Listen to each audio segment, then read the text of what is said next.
Day, right? Damien Lee added to their story. What are they posting at this hour? Okay, we are live now. Um, get out of YouTube and go back to Zoom. Done there. We're missing Gabe, and we will soon have Travis Walton, Draymond Green's trainer, which is very, very exciting. But welcome once again. We are here pre-game with Rebecca Licht from WNYU. Say hello, Rebecca. How's it going, And everybody? Yeah. I got my lucky Oakland hat here. I got on my Um, Steph jersey. This is the one you cool. picked me up at the Nike store Oh, like nice. 3 years ago. All right. Mm. And so we're still waiting for Gabe, still waiting for Travis. But as far as pregame, Steph is going to play, uh, said Kerr in the pregame about an hour and a half ago. Also, Jordan Poole is healthy. He had a sprained ankle that we didn't know about. And then Andrew Wiggins had a quad contusion that we didn't know about that was from the game. He got kneed in the thigh. And so they had to, Kerr wasn't even sure at that point. So they had to do a little workout in the pregame, and he's good to go according to, and I'm looking at the broadcast, Steph wearing those shooting shirts, the city shooting shirts. Wow, those are dope. But Andrew Wiggins is healthy, so he's going to play. So we're basically at full strength, if you will. Now, Steve Kerr did say that Juan Toscano Anderson would have been activated if Wiggins could not go. And so I believe now they will activate Nico Mannion, I think. So that's what we got in terms of roster. The other cool thing that I'm glad was finally touched upon in the pregame is that with Marquise Chris going out with the injury, there is no plan from Steve Kerr, and therefore we can deduce also Bob Myers that there's no plan to try and obtain a power forward or a center. You know, the names like Tyson Chandler have been bandied about, Taj Gibson, who got picked up. So the list goes on for those. And it would have been difficult, anyways, because you would have to cut somebody, maybe even Chris, to do it. And for you to cut Chris while he's mending a broken fibula, what would that, that's a terrible message to send if you're the Warriors. And also cutting anybody else right now just is doesn't make sense. Had a little argument with Twitter today about that.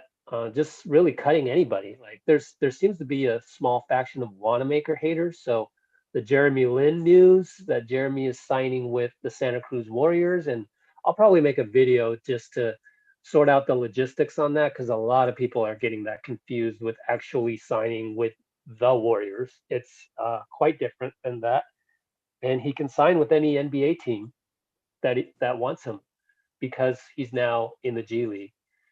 All right, so the Jeremy Lin thing was like, oh yeah, we gotta pick up Jeremy instead of Wanamaker. Hold on. Like instead of Wanamaker, you don't just do a switch. It's not a video game where oh I'll just replace you with zero consequences. No, you have salary cap implications. You're going to have to eat Wanamaker's salary plus the tax on that salary, which they're already paying 153 million of, which is by far the most in the NBA. Like there's nobody else in triple digits, and we're beyond 150 mil. And then also to stay on the Jeremy Lin topic, you would have to add his salary to it plus another tax. So, and that's veterans minimum there. So it's logistically, it's not even a discussion point at this point in time. Like something major would have to happen to the existing roster for them to realistically call up Jeremy Lin and sign him to a regular NBA contract. He cannot be signed on a two-way because two-way contracts are only for guys with 3 years or less of experience. So got a lot of those issues to sort out. And Travis is hitting me up right now and asking when he should come on. I'm going to tell him right now. And we don't know where Gabe is. Gabe said he is with his parents and can't come on. Oh, okay. Well, would have been nice to know that earlier than now. I don't know. Did he say something? He said he told. Yeah. I remember him saying something, but I don't remember it being that. Right.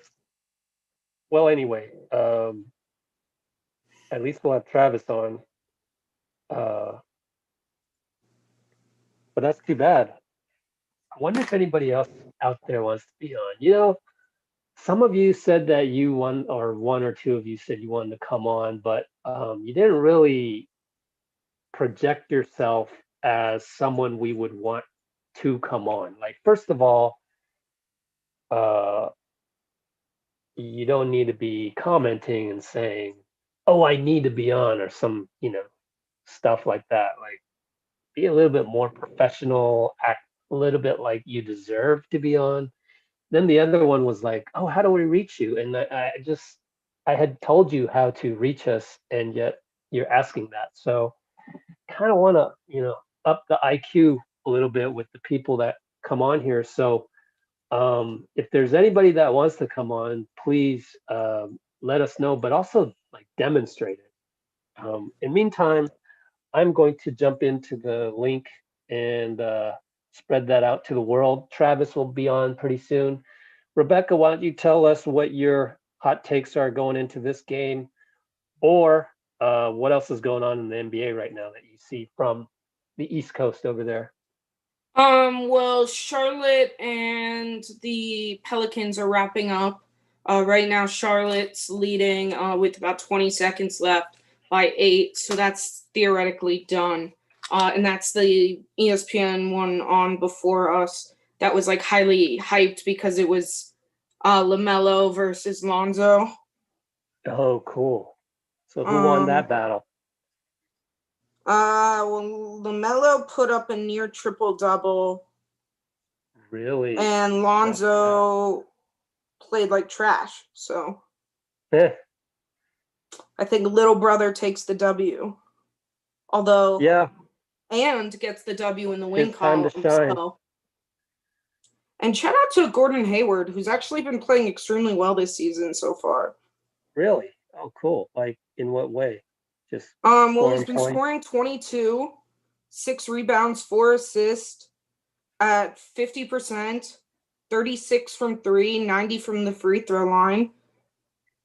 I mean, any pretty much win is like been a big part from him. All right, Travis will be on real soon. So that game's finishing up. Houston is blowing out Orlando. Milwaukee down to Utah by 17 with 4 minutes left. Memphis up 3 against Brooklyn with 6 minutes left. And then already closed out.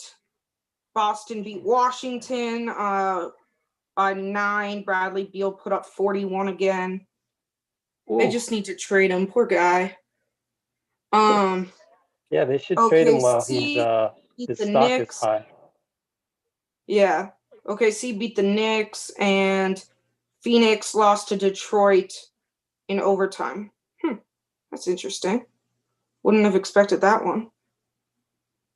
That would be Jeremy Grant going off for 31. That can be a problem. So, but when it comes to the Warriors, pretty much everyone big is going to be playing. So I think it's going to be interesting. I don't expect Steph to have the kind of game he had last week, the other night. Had he had a better game, the Warriors probably would have pulled that one out. 5 of 17 from the field, 1 of 6 from 3, even 2 of 4 from the free throw line. That's just a really weird Steph game. So if he can really just do a little better than that, they'll be good. After the game finished, and Gabe and I talked about how great Wiggins' defense had been all night, but they really analyzed it and how Kawhi did against him, it was like 1 of 5 shooting and 5 turnovers when being guarded by Wiggins. So that Wiggins has been doing well. Especially because Wiggins played really well even on the offensive end. 19 points. I love how the guy on Twitter on 8 of 12 me, shooting. Like that's really efficient. 2 of 4 from 3. Another stupid Twitter guy said, "Oh, Wiggins was invisible." Really? Well, 19 points? What did Bleacher Report put out an article yesterday that was like 3 guys on the Warriors that haven't been showing up. And their first one was Andrew Wiggins. I'm like, do you even watch? No, they don't. Bleacher Report does not. All right, Travis is on. Welcome back, Travis. What's up, fellas? How y'all doing? It's me, Rebecca Lick. How's it going? Rebecca, how you doing? Gabe, I'm good. How are you? Gabe was a late scratch. He had a quad contusion 2 nights ago that we didn't know about, and he he worked out before the game and is a no-go. No, I mean, I think Gabe is with his parents suddenly. I thought we were going to have him. And so we don't have him tonight. So it's kind of I put our logo down there to even out the screen because it's kind of weird when you only have 3 people. So welcome, Travis Walton. He is obviously Draymond's basketball trainer. And you see the shape that Draymond's in right now, svelte and everything. That's Travis Walton right there for you. Yeah. So thanks for coming on board. I'm going to do one technical issue, fix that. So I'll be right back. But why don't you guys feel free to talk about Draymond, what you've seen lately. I've seen a lot of good things on defense, like a lot of Hall of Fame worthy type things, but you guys go ahead. Be right back. Yeah, I mean, I guess, do you keep in touch with him regularly throughout the season? Yeah, so we text and talk periodically. I think during the season, I kind of, we talk when we can and when they're not as busy, but for the most part, he locked in and what they're doing and with his family. Yeah, I mean, so far watching, I've noticed, I think all of us fans notice a big difference in the team since he came back after those first few games that the Warriors played without him. I guess with how much time he missed, what would you say was like the biggest thing that you had to work on to make sure that he would be in shape mentally and physically to come back after missing most of last season? Yeah, I think like I said, for us, this, obviously off season, a unique off season. It was just kind of working on everything, kind of getting the opportunity to kind of go back to the drawing board and, just look at every part of his game and just really take time to really, focus in on a couple, not a couple, but a lot of areas. So it was great because, this is unique for him and for all of the league, obviously with as much time that was missed. So it was great to kind of, get back to kind of the basics. Yeah, we're about to tip. All right, we got to sync up. What are you watching on, Travis? Cable? Yep, I'm watching on cable, but I'm doing the live obviously on my computer, but I can see the cable. All right, because what we try and do is we try to sync up our streams, and we're going to be slower than cable though, so I don't quite know how we're going to do this, but at least Rebecca and I will be on the same page. All right, we just tipped it. Yeah, go ahead. Mine just tipped. You said Andrew Wiggins is a late scratch? No, he's in. I say that our guy Gabe is a late scratch. Gabe, okay. Yeah. Nice passing, Draymond. I guess that Draymond up top. Oh, short. I guess I must be late too, because you know what? I good. So I'm a DVR. Good. I think I'm a big DVR guy. So whenever games are on, I'm always calling my son inside the room, like, look at this play. So I was watching obviously that New Orleans and Charlotte Hornets game, yeah. And it was and great. We can all sync Little up. bro got the best. Yeah, it was awesome. Big That was bro. so great. Such a great family moment. Well, that's one of my favorite things is like when Steph plays against Seth, just kind of some of the plays you see of them on each other. Yeah, that's Right just there. awesome, right? I know. Well, and when you think about it, it kind of translates also to even guys that were teammates on other teams when they go up against each other. I mean, we know with Draymond how supportive he still is. And I mean, you went to Michigan State as well. Steph hits the 3 to open up. Yep, he looks just fine. So, I mean, because I guess that's where a lot of it forms is in college and when you're playing with someone and kind of, I mean, Draymond is like one talk about like loves like his alma mater. I think like no one else quite in the league even sometimes.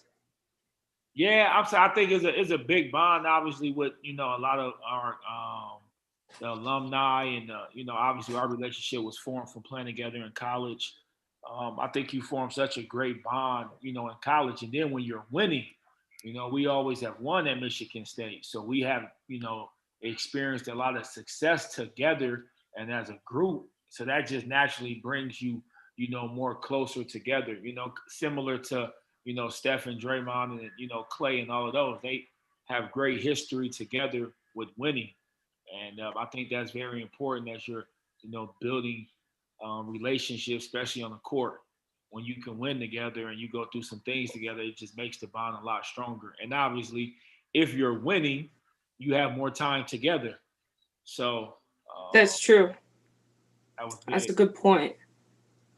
So and there, right I guess there was a nice lob right there from yeah, Draymond. by Draymond. Yeah. Ultimately, Wiseman fouled. Oh, nice offensive rebound by oh, he misses the bunny. Yeah, I think I'm late. Let me fast forward. Yeah, I'm late too. Yeah. I'm about a second or two late. So when you get a chance, pause it about a second, Rebecca. All right. Yeah, I'm like hearing you and I'm like delayed. I see the lob. Yeah. It's okay. We'll catch you up in a second. Just Gotcha. gotta have a timeout or a free throw. What second are you at, Rich? 9:39, 38, 37, 36, 35. All right, we should Good be help. about.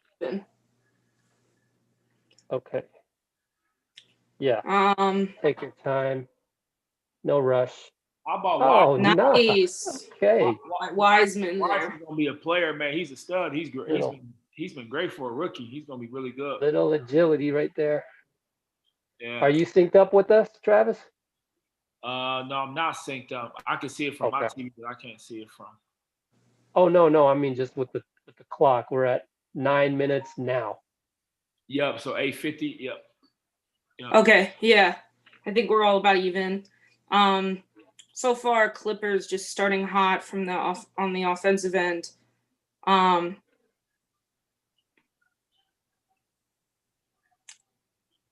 Settling a lot for jumpers. This is obviously a great group of guys for this Clippers team, and obviously with the new coach being able to establish an identity and kind of getting off to to a good start, which they have. It's good. I'm excited. Draymond with absolutely perfect defense on Kawhi. Here he comes. Wiseman the 3. Back pass to Wiseman. Off rim. But that possession before, Draymond played Kawhi just like he needed to. And I think that's one of the other things with Draymond is having, even when he was off the floor, like his play isn't just kind of why he's so important. It's also, he's able to communicate to his teammates, switch, make sure you're doing this, saying to Wiseman, you see a lot like him saying to Wiseman, you got to do this better. And I think it's kind of like that leadership part when it comes to Draymond that gets overlooked a lot. I guess you see it on the fact that it's not really, when you look at him, statistics that you try and look at, because that's not necessarily where his impact is unless you go for extremely like deep statistics that like go through every pass and every play and all of that. So I guess, does he kind of take any of that into? I don't think based on like as a fan and watching, it seems like he doesn't really kind of put up with people hating on him for his numbers. Is that right?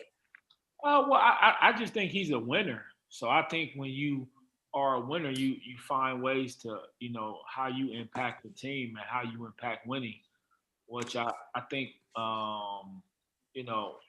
when someone is evaluating the game, they may want to be and want you to be the way they think you should be for your level or your caliber. So I think he just is a winning player. He does all the winning things to help a team win. And obviously with the success that the Warriors have had with, him, Clay, and, Steph and KD when he was there, like all those guys, like they just all, gelled together because they were winners. And as a winning team, everyone has a role. So I think he has been a star in his role and what he has, been able to bring to the organization and to the team. So sometimes I think when you just maybe watching the game, obviously everyone is attracted to the points, the dunks, and, that type of stuff. But when you look at a Draymond, I would, bet if you would ask 30 of the coaches in the NBA, they all will say, hey, that type of guy always has a role or a spot on my team because he's a winner. And I think you kind of see that in the sense of like, he has been a multi-time all-star, and it's not necessarily with the fan voting. It is like as a reserve when the coaches vote because they can see that value in him from a coach perspective. Mm-hmm. Go ahead. Yeah, so that's why I think winning is so hard, right? I think if you look just across the board, the same teams are normally at the top. Not the teams making the playoffs. You may have a team or two jump into the playoff race, but normally your top teams are year in and year out. You kind of see the same type of guys, same people. Like it's a culture, it's a mindset, and I think Draymond, brings that to the team, and why he has been successful with the Warriors. Yeah. Yeah, so I gotta ask. ESPN just had on a. I gotta ask. Hang on, Rebecca. Hang on. Okay. So the recently it was revealed that he's really close to Damian Lillard, and I would have never guessed that. So, and right out of the timeout, nice Oubre, nice Kerr ATO right there to free up Oubre. Yeah, great play. The one on the floor where they least suspected probably, the Clippers. So Kerr's got so many good ATOs, but we could talk about that later. Let's get back to this action right here. But I'm dying to know how he knows Damien so well off the court and stuff. But we'll get to that next time out. Yeah. And now we got Steph bringing it up. Look at that slogan. They got joy to buckets. That's where they got the new Dub Nation logo. It's funny. Joy in buckets. Joy in buckets. Okay. Wiggins helping out. Batum. Man, he hit so many threes the other day. And yeah. He played well. Wiseman's got to do a better job rotating there. But it was a hard position because it's like he rotates. Oh. It's either let Batum shoot or give up one in the paint to Ibaka. Yeah. Oubre just keeps shooting. Hey, to come along right. We 8 games into the season. He had a great year last year. Plays like that just bother me. So he missed. I'm like, it's about to be a fast break. I know you don't want them to score, but like, that's what the fans want to see. What are you going to do about it? Me personally, I can't do anything about it. No, what's your proposal? I mean, you can complain about it, but you gotta like at some point you gotta like propose something. Like, what's the option? What would you do if that was you? I mean, it is what it is for me. Right. Yeah, it's just, I guess it's just frustrating because fast breaks are so. Oubre just is making a bunch of stupid mistakes to start this game. I'm sorry. I mean, oh boy. Me and trainers, we don't really berate guys like that. Not But a goaltending. that's I think Okay, we he made a play that probably he had Wiseman. better Oh, is that option. goaltending? Damn. Yeah, I think we like a second behind each other. I seen that play and I said, "Wow, that's a goaltender." Yeah. Wiseman, the potential that he has is, I'm excited for him. Let him get more of a reputation. That won't be goaltending anymore. I don't even know. I'm not analyzing it close enough. I don't care. Like, they're not calling that when he's a 5-year veteran. What? Almost Technical? not happy. Someone got a technical? How about people being able to come to games? That's awesome. His mama's at the game. It's great. Oh, yeah. Wiseman got a tech. For yelling? Oh, man. That's debatable. It's 50-50 right there. I'm not going to analyze it scientifically or anything, but that happens. Yeah. And Kerr is arguing it. He's got to. That's what you do as a coach. Stand up for your guy. And there's the Bazemore in for Wiggins. That's Oh, he interesting. just came in. 6 minutes. Oh, yeah, that's right. That's the rotation because they're going to have Wiggins start with the second unit. I didn't Yes. realize how much time had gone by. Yeah, neither had I. Oh, no. Steph slipped way over there, so couldn't get back. But anyways, we're down by 2 touchdowns, 21-7. We got to stop the bleeding right now. The Clippers haven't even been playing like their best defense. It's just we're not playing our best. Fault. Bad pass by Steph made it difficult for Wiseman, and he stepped on the line. Yeah. See Loon coming in. They just gotta lock in. Yeah, this is a good Clippers team. Wow, good shot. That's been playing well. Oh, shoot, you are ahead of us then. PG with the good fade shot away from the corner. So if Yeah, you can pause your TV, you can pause your TV about 5 seconds. Steph just shot a 3, made it. We're at 5:51, 5:50 and 4:48, 4:47. See, and Rich, you've got like 2 seconds on me now. Oh, hang on then. I'll just pause it. Bam. Bam.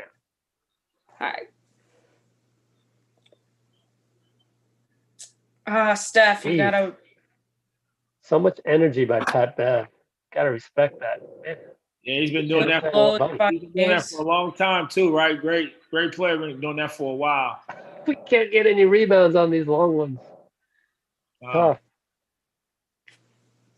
Yay. Got a break there with Pat Bev over and back. That was Oubre just. Let's just turn that into something. Yeah, Oubre's long arms. Nice to see one and I there. do like Oubre a lot. Every now and then, I think he should shoot a little less threes. But well, how are you going to get out of your slump? You can't really. I mean, that's just the modern NBA. And yeah. Okay, what happened here? Some kind of Oubre scored. Someone scored, and the cameraman wasn't paying attention. Yeah. Or the producer. I hate that. Oh, Baze. Oh, almost. Nice. Good play, though. Cap. I see that they've been running the 2-3 lately these last few games. Oh, yeah. The Warriors have. Yep. Look at Looney. He's kind of playing zone over there. Batum finally misses. Yeah, nice by Draymond. Thank you for not being all that dexterous, Zubac. Good move. Dang. Draymond, I think, is frustrated because Beverly's shouting stuff from the bench.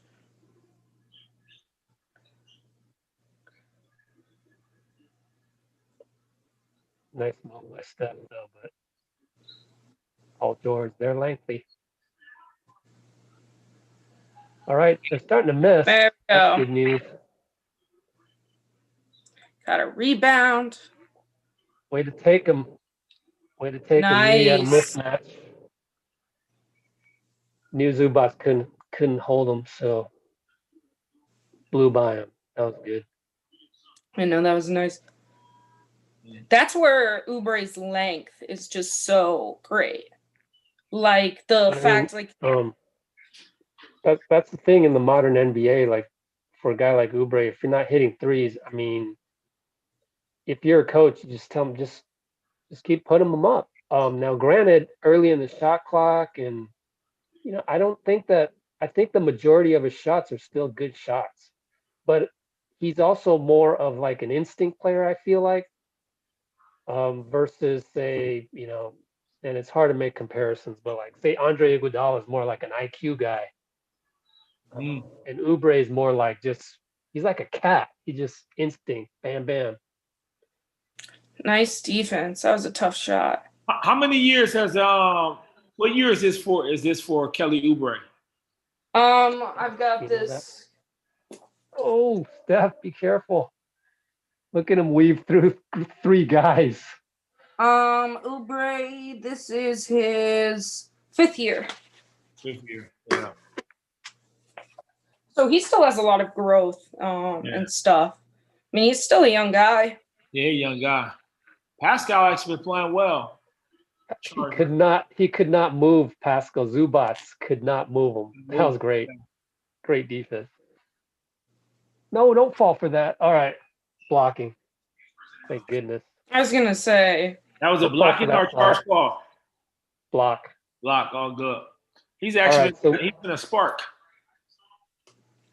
Yeah. Pascal. Yeah, for sure.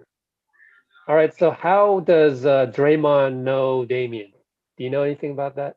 Yeah, I think obviously being, with the Warriors and being from Oakland, I think that relationship is, probably has strengthened from there. But I think they have known each other for a while.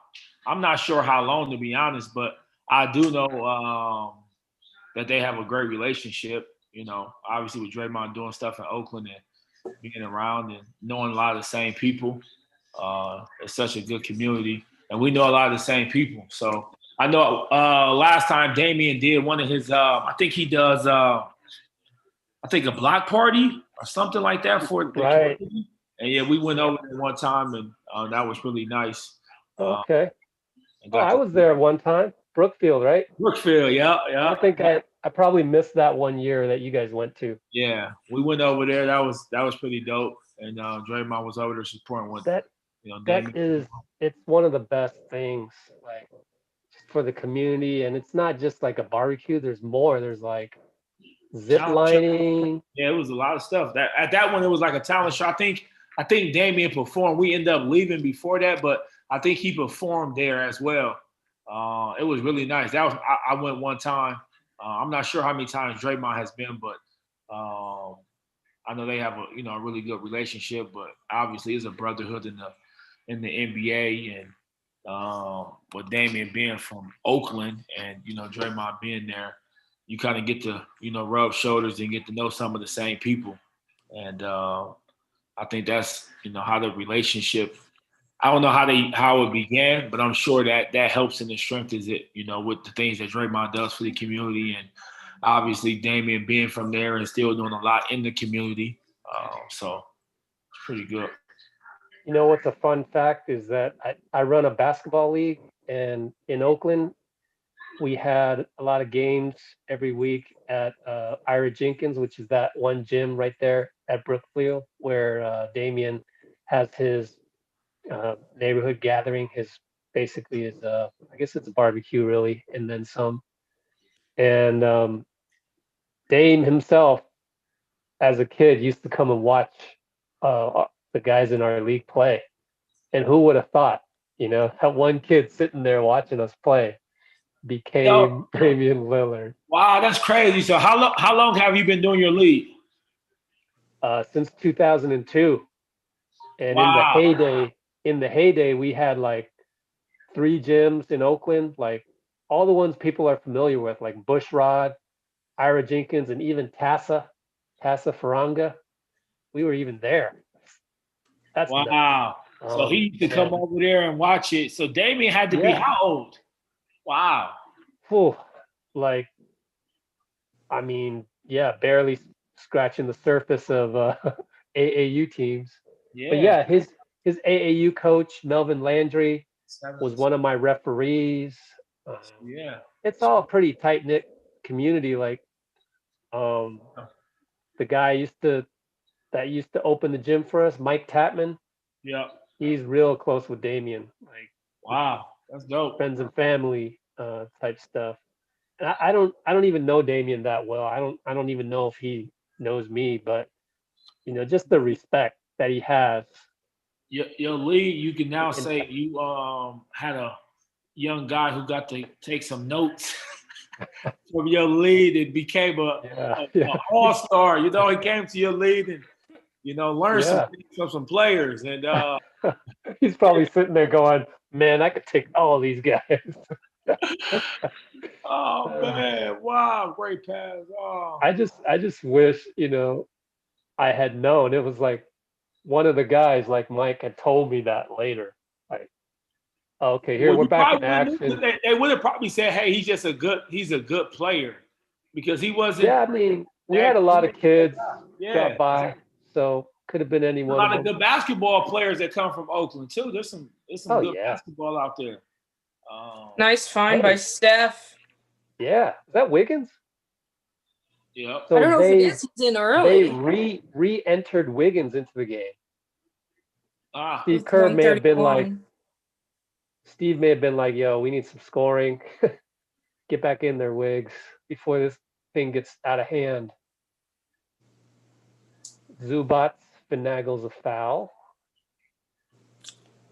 It's a great find by Steph. This is a nice pass by Zubac in the replay.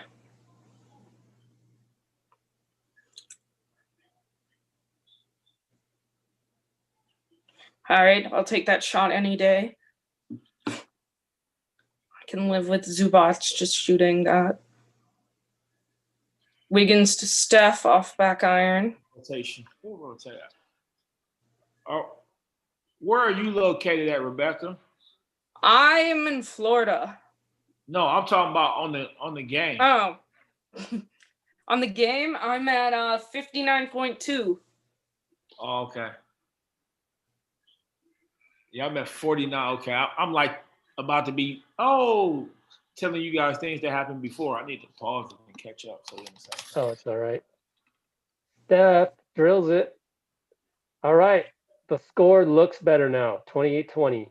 It's down to single digits. Bays is clapping, getting everybody hype. All 40 friends and family.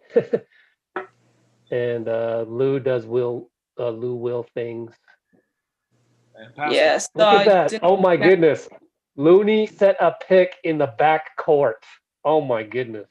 Steph wanted that 2-for-1, just couldn't get it. Nice. And Pascal Beaston.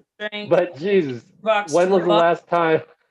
Yo, let's run a pick and roll in the back court. That's nuts. Pascal has been having a good year. He's been great. Good. He's been a great spark off the bench. His body looks good too. He came in good shape. He looks spry right there, kind of just darting back to get onto his man. Yeah. And the sad thing about all that is that he's having a great time at the small ball 5 because Marquise Chris broke his leg and they kind of needed him to step into that role. 7 seconds left and they got Draymond back in for the defense here. Also Oubre. Also Bays. Steph went out. Pascal and Wiggins, probably their best defensive 5. And guess what? They forced they couldn't even get a shot off.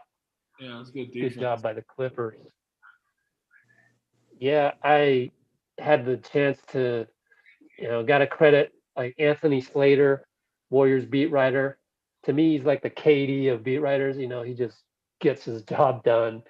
And he put together a defensive medley of highlights for Draymond. Probably also wrote about it. I don't have time to read a whole bunch of articles, but he did post, 2-minute videos of Draymond in the games with Portland and Sacramento.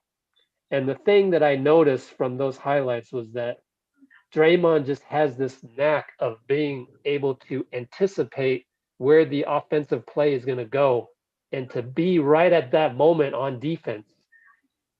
Now, is that something that you're just kind of born with, or is that something you pick up along the way? You know anything about that? Yeah, well, I think that's something you pick up along the way of experience and playing, and obviously, I think your coaching background as far as who has been your coaches and the way that you have been taught to defend. So Izzo? I think he come. So it's two things. He comes from a great coach in high school. Right. Lou Dawkins said he did an unbelievable job with them. They won 2 state championships, so they had a culture there of winning and defense, and obviously scoring the ball as well. And then obviously coming to Michigan State, and continue to be ingrained of help side defense, knowing where to be at, because we are a good defensive, college. So, and then getting to Golden State and applying some of the same things he learned makes you a great help side anticipator, which he's great at it. He really understands the balance of when the ball is located on the left side, for instance, and he's going to be over in help side. A lot of people at times when the ball is on the other side and they should be shifted over, they're more worried about their man. So I think it's a big trust factor. You have to trust your teammates, and you have to, at a young age, even, in college and, playing, they say, hey, do your job and then trust your other team to do their job. So I think Draymond does a great job of doing his job of being able to rotate and being in the right spot. And then he challenged the other guys to make sure that they're rotating and holding them accountable. So I think with that in mind and understanding that, it makes him even better because he knows where I can take a couple extra steps, because I know my job is to get over here and, help out the other guy on defense. Were you taught some of that with the trust factor?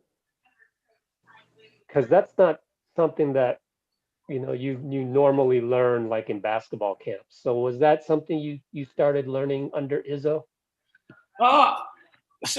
You hear me always say, I think it just comes with the winning culture.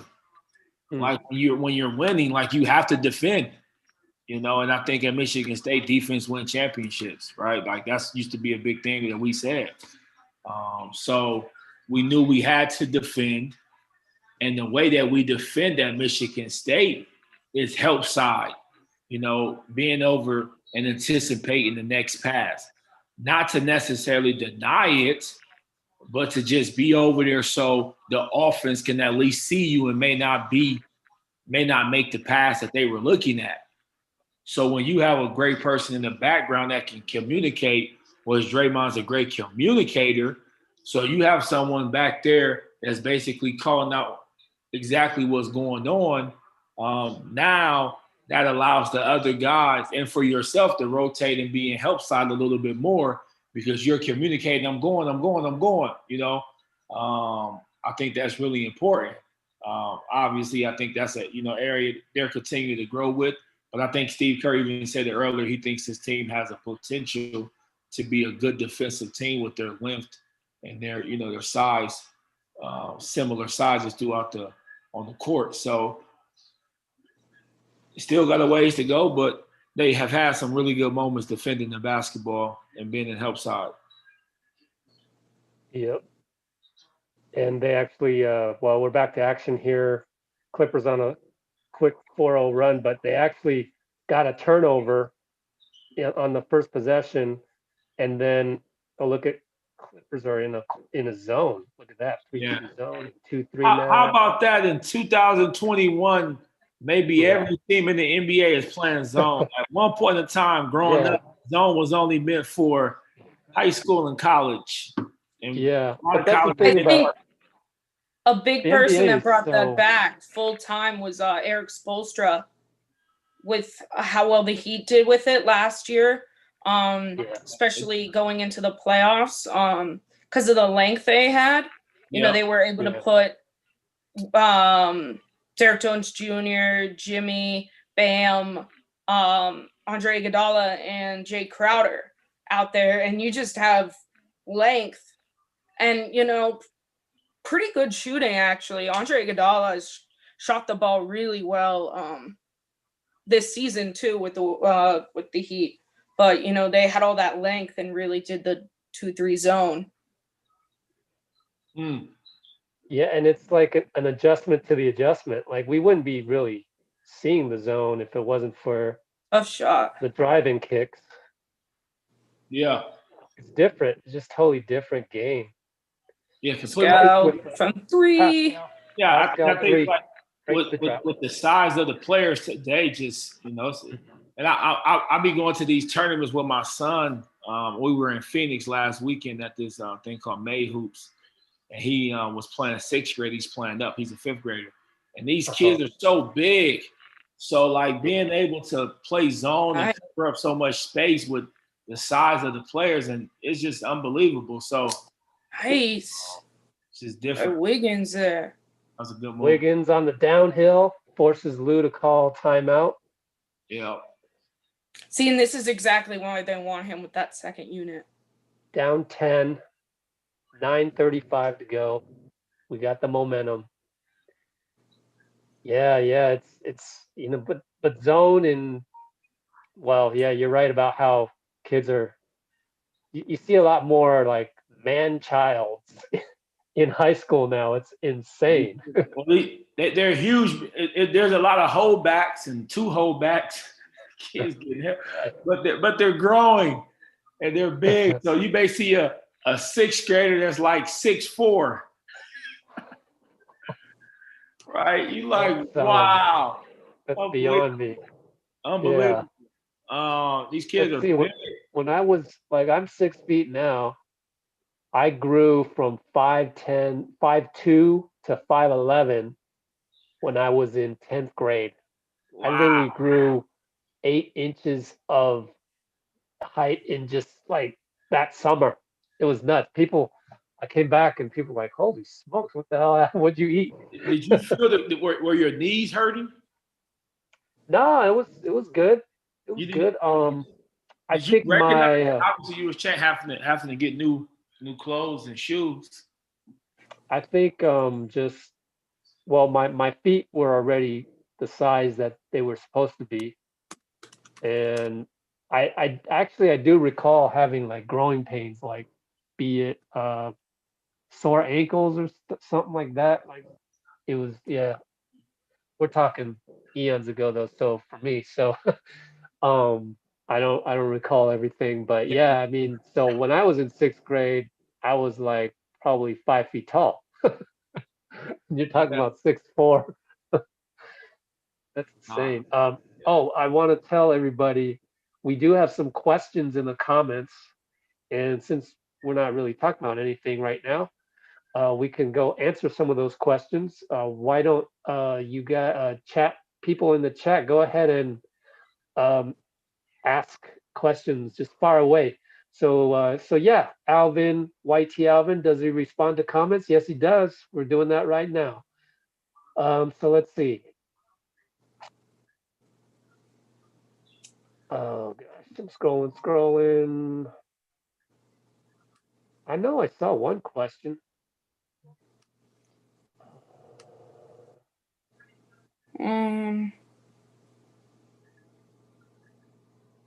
Maybe they deleted it. How much influence does Draymond have over his routines, or does he leave it all to you? His routine with Yeah, they didn't specify, so whatever. yeah. So as far as with me, the routine, I'm saying it's a collaboration, right? Like I watch film and I look at things that he needs to improve on, and And I also look at their offense and where he's being used, and just kind of all of that. So we're making sure we're working on things that obviously he can apply, and things that we think he can be better at. And for Draymond, I think for him it has always been he does. He's a Swiss Army knife. And he does everything. So just kind of been able to just do a lot of different stuff that normally people at his position you may not do a whole lot of different things, but with him playing the pick and roll, setting down screens, initiating the offense from, the low post area or the mid post area or the elbows, like he's used in a variety of ways.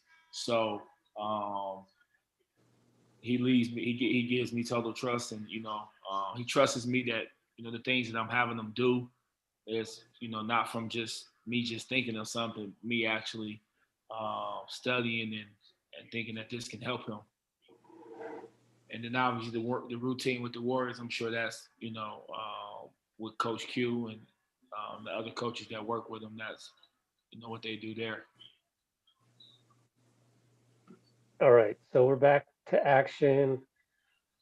Couple good defensive sequences for the Warriors. You had Damien Lee with a nice little floater, and now we got Wiggins downhill, and Kawhi Euro, got his hand in there. Wiggins has a great Euro.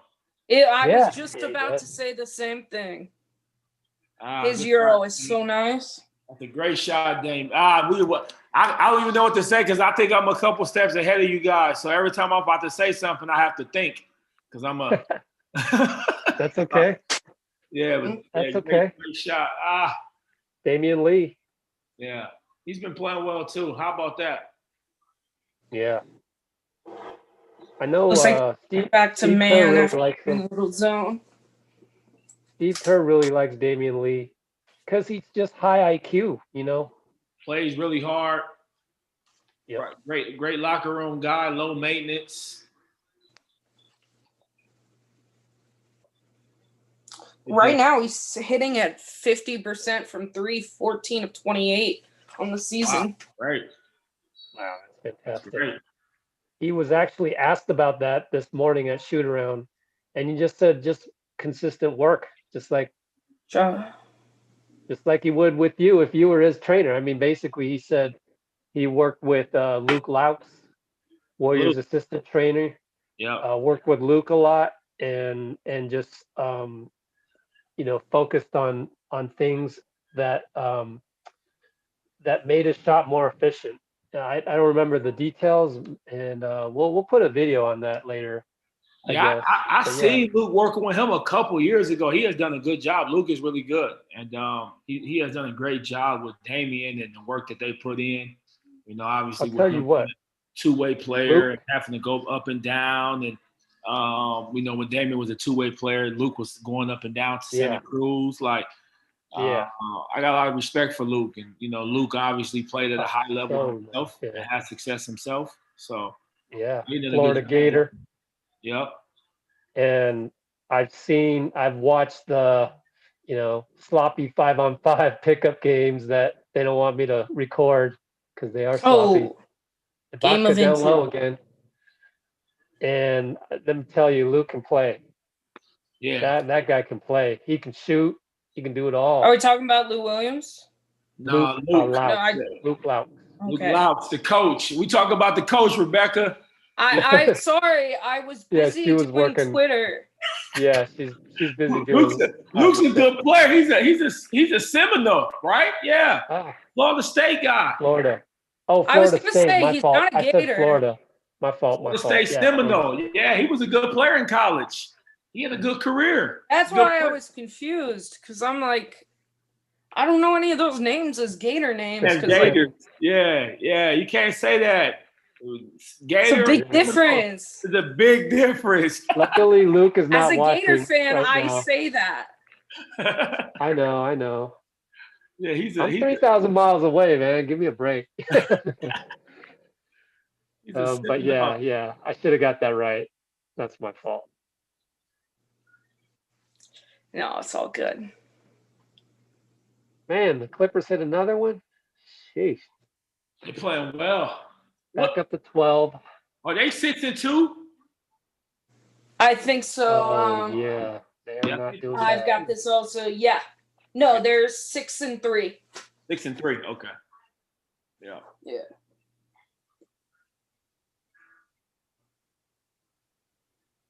All right, so we have another question here that's sort of a dig at Oubre, but then again, I think it's actually a valid question. Is could you train Oubre to use his brain like Draymond?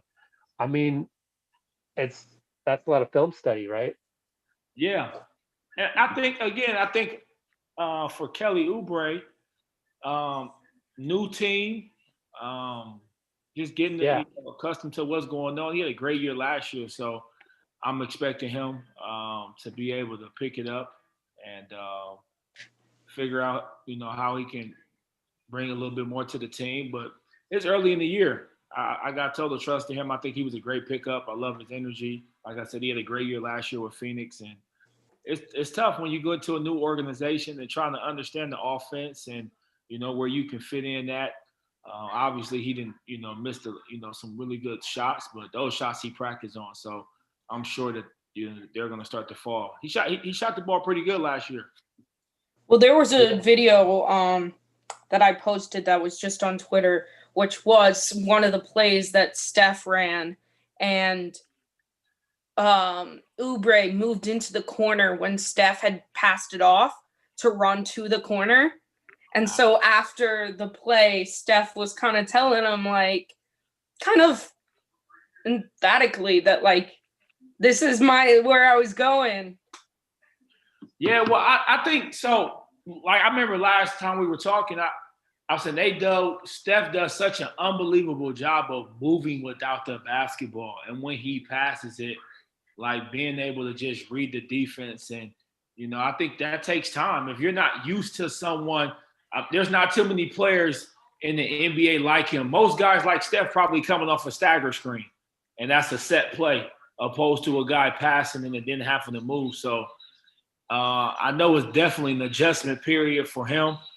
And coming from Phoenix, where they didn't have anyone that was similar to Steph, obviously. So, you have seen that a few times with different players. I think that's when Draymond came into it, helped a lot. Just some familiarity with how he moves and what they're doing. And it was like that game where Steph had 62. Yeah. I believe in the post game, Steph was like, I don't know if he's going to pass it to me. But then it was like he knew exactly where he was. Like, that's something Draymond doesn't lose, is he knows when Steph and Clay and when KD was on the team get hot, get them the ball. Did Steph say – I didn't read this. I didn't ask either. Did Steph say anything to him, or did it just happen organically that he just threw it back? Or was Steph like, ball? I have a feeling, I don't know personally, but I would say probably organically at this point. Yeah, I wondered if that question was asked. I didn't know if that question got asked from the media. I don't recall that question being asked. Okay. So I'm drawing a blank on. Yeah, because it was such a great read. Like, it was perfect. Good shot. Motor been playing well. Oh, you're ahead of us. I'm ahead of you guys. Yeah, Mulder, corner 3. Yeah. Flash. Down by 9. That's why you have a guy in like that. Nice. Draymond on Kawhi.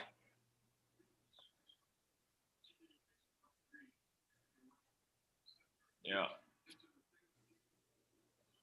Oh, I guess, yeah.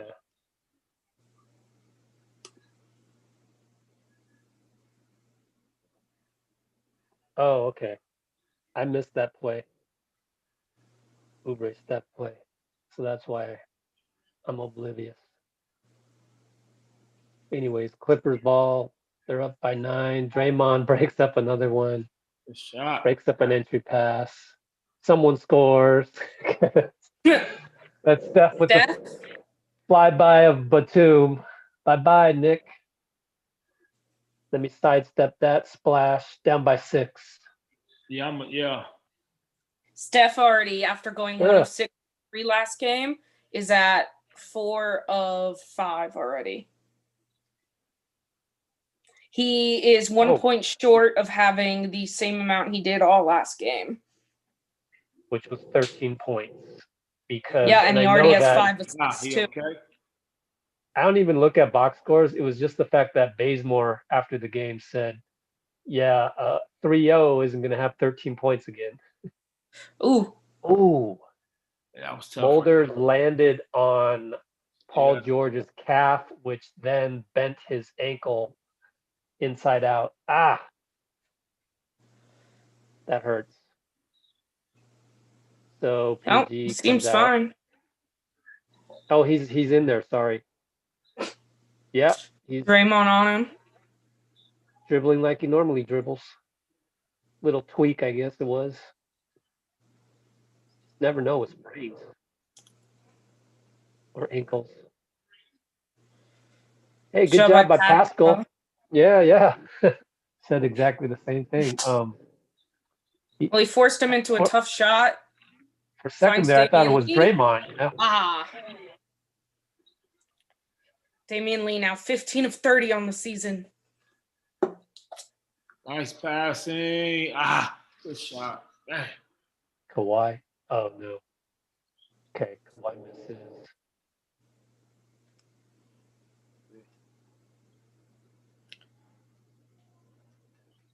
Good to see Mulder getting open there, though.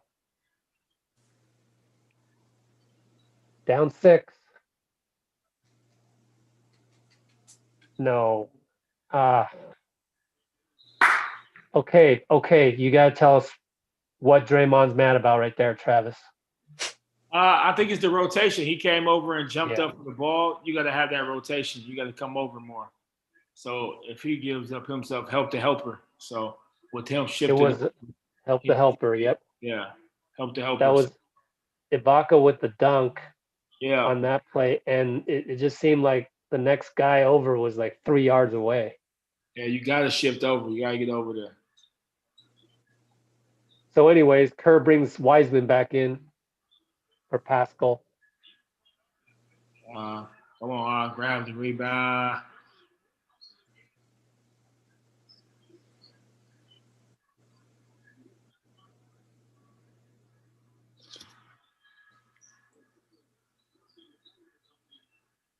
Gee whiz. Good thing Pat Bev missed because Mulder really just lost his footing there and couldn't do anything, but there's Draymond with the bucket. Hey, nice read.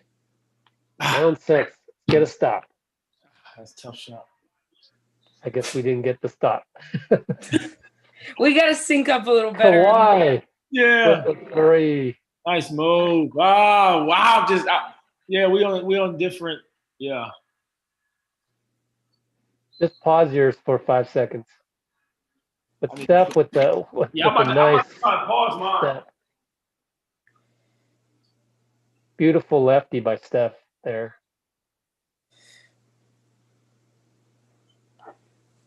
Down 7. Wiggins and Oubre are back in for Mulder and Damien. Yeah. I went to 250. Where you guys are at? Yeah, 250. They're inbounding right now. 247. Ibaka splash. Well, 2-pointer. Still down by 9. At least it's single digits, but they can't seem to break this 9 barrier. Yeah. It went down to 6, of course, with the Steph 3. Oh, be careful there, James. Caught dribbling way out there too much. And then Steph turnover. He's mad at himself. Oh, man. Draymond, good, just put his hands up. But Paul George is Paul George, so he finished it. Yeah, nice. And now Kerr's got to call a timeout. Down 11, 2:18 to go. 2:18. Dang. Yeah. PG's 5 of 6 right now from the field, 3 of 3 from 3, and is plus 4 rebounds and 5 assists. Nicely on his way to a triple double, but LA doesn't want him because he chokes in the playoffs. if you can't catch my sarcasm. Oh, sorry, I'm doing Instagram right now. I'm being 100. Sorry, I don't know who wouldn't want him. He's a great player. Oh, who are you talking about? PG. I was just kind of hating on right. the LA people that are hating on him and saying that they don't want him. Oh, yeah. They don't want Paul. Who they don't want? LA people for you. Well, they don't want PG because he didn't show up in the playoffs. Oh, yeah. He had it tough there. Paul George been having a good year. He's playing well. Extremely well. Yeah. When do they? This is a good question for you guys. When is the All-Star? When is the All-Star game? The All-Star ballots and stuff starting to go in? Are they even doing All-Star this year? I think they'll have some balloting, but as far as the game itself, I doubt it. The All-Star break is March 5th through 10th, so probably voting Nice, starts. James. Wiseman with the fake handoff and got fouled. So I don't know when they start though, the voting. Nice, that's a good move. That's a great move by James Wiseman. Yeah.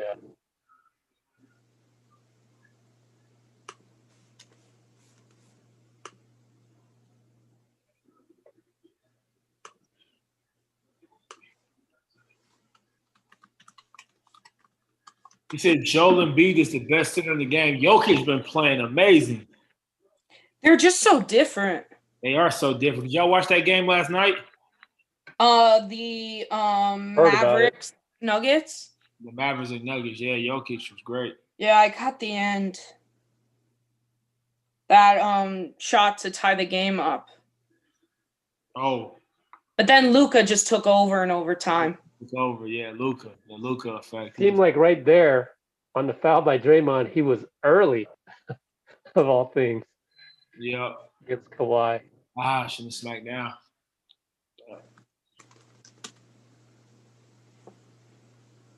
And he'll go to the line there. I think Dre thought he had him because he was early to it. Yeah. And just ended up hacking him. And Kawhi was like, come on. Well, the problem with Kawhi is he's got hands that are like twice as big as my hand. Yeah. So it's going to be extra hard to rip him. Yeah, that was like the foul last week. He's strong and big. When Draymond gave him a foul last game.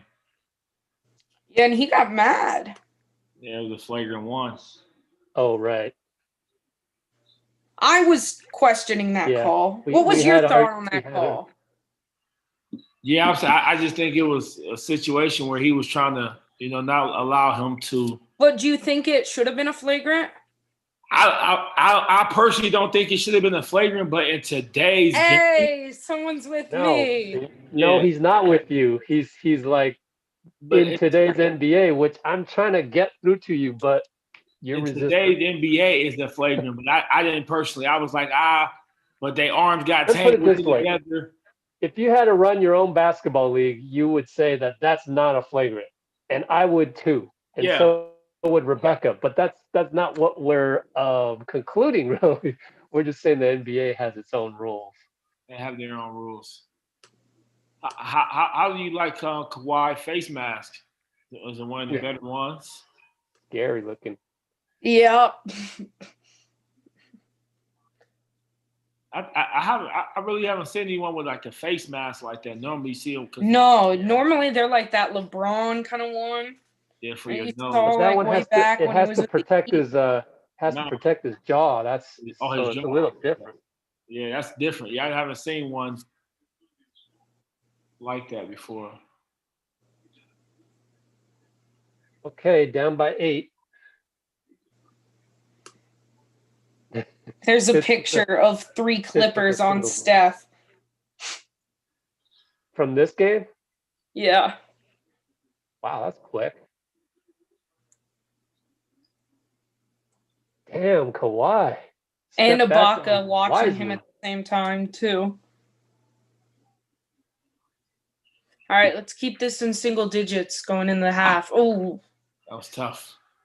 Come on, let's go get Rebecca with the Fitz take. Let's keep it in single digits. I say the same thing, but that's exactly what Fitz is saying on the broadcast. And but we're Well, when it not comes keeping it to in single digits. when I'm watching the 11. Heat game, I'll be talking with my mom, and I keep telling you, I don't like our new broadcaster. I literally will say the same Good thing Lord. like 2 minutes earlier than him. PG. Down 14. 46 seconds. No, ball trickles off the rim by Steph. Paul George is 4 for 4. Nice drive. Came off. Wow. Oh, so now we're a second ahead of you? Yeah, I had paused it for a second. Okay. Now you're a second ahead of me. Got it.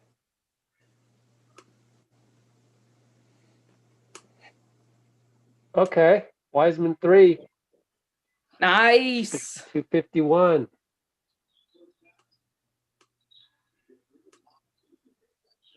Oh, good shot. Needed that.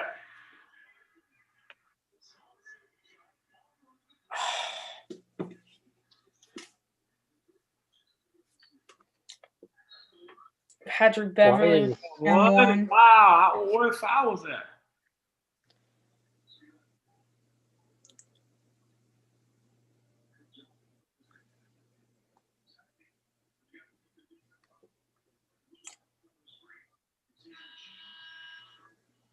Okay, let's see if there are any questions on the chat. Not really a question, but interesting observation that I'll bring up in a second.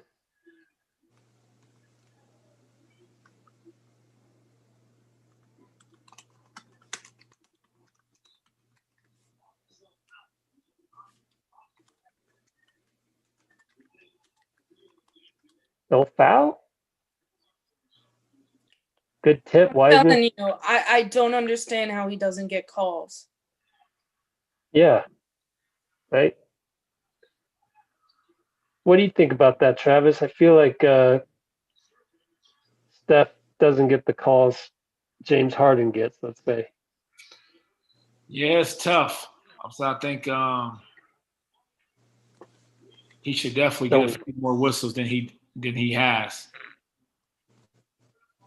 He has had a great balance of being able to drive, but as much as he's driving and getting inside there, well, that's the thing is people, Rockets fans, I get into arguments with Rockets fans a lot, specifically a few that I like work at the radio station with.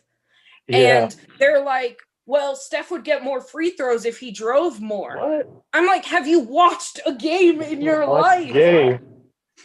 Yeah. Steph drives a ton and doesn't get calls. So don't say if he drove more, he'd get more free throws, because he drives all the time, gets pushed to the ground, but doesn't get a call. Meanwhile, you breathe on Harden and it's a foul.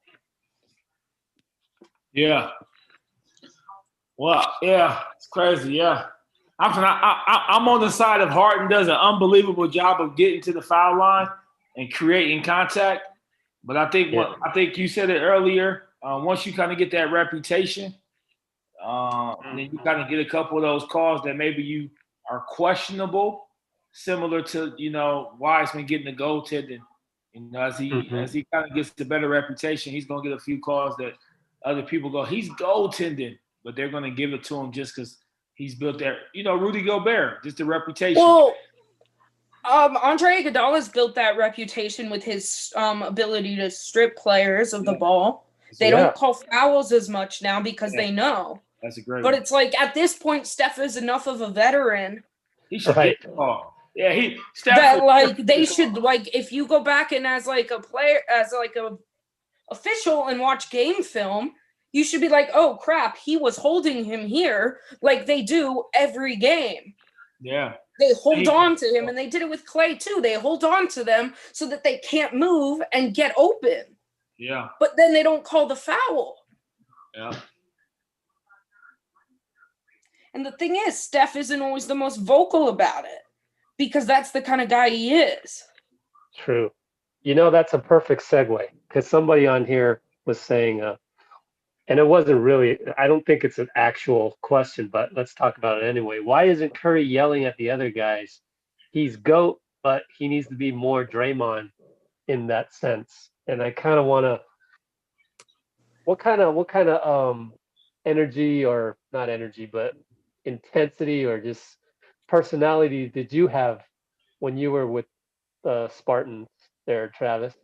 Well, yeah, like I think just to kind of go off that a little bit, I think there's a few different type of leadership ways, right? You got, I think every team, you got to have a balance. You got to have a guy that's probably a little bit more in your face or kind of just telling you how it is. And then you got your other one that, you know, leads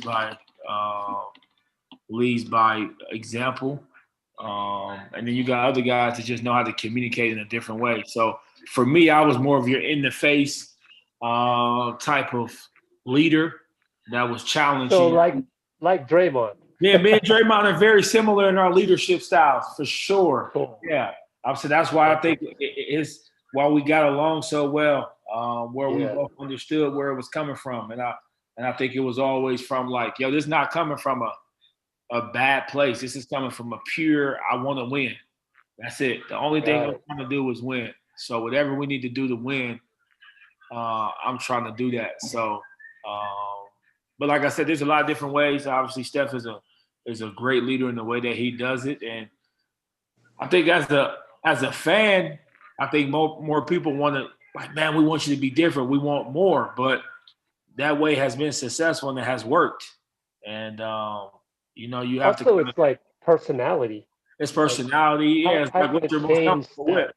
Yeah, like if you ain't used to screaming at someone and yelling at them, like, it's not gonna come off genuine. It's gonna come off like desperation or just someone saying something just to say it.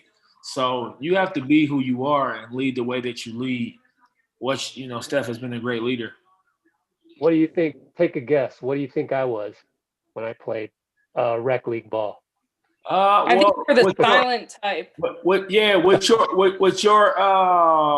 With how passionate you is about the game of basketball, I'm sure you were probably a guy that was like, "Why are you not doing this?" Or you may be the guy that's like coaching everybody, you know, telling them what they should be doing, and like they're like, "Can you do this?"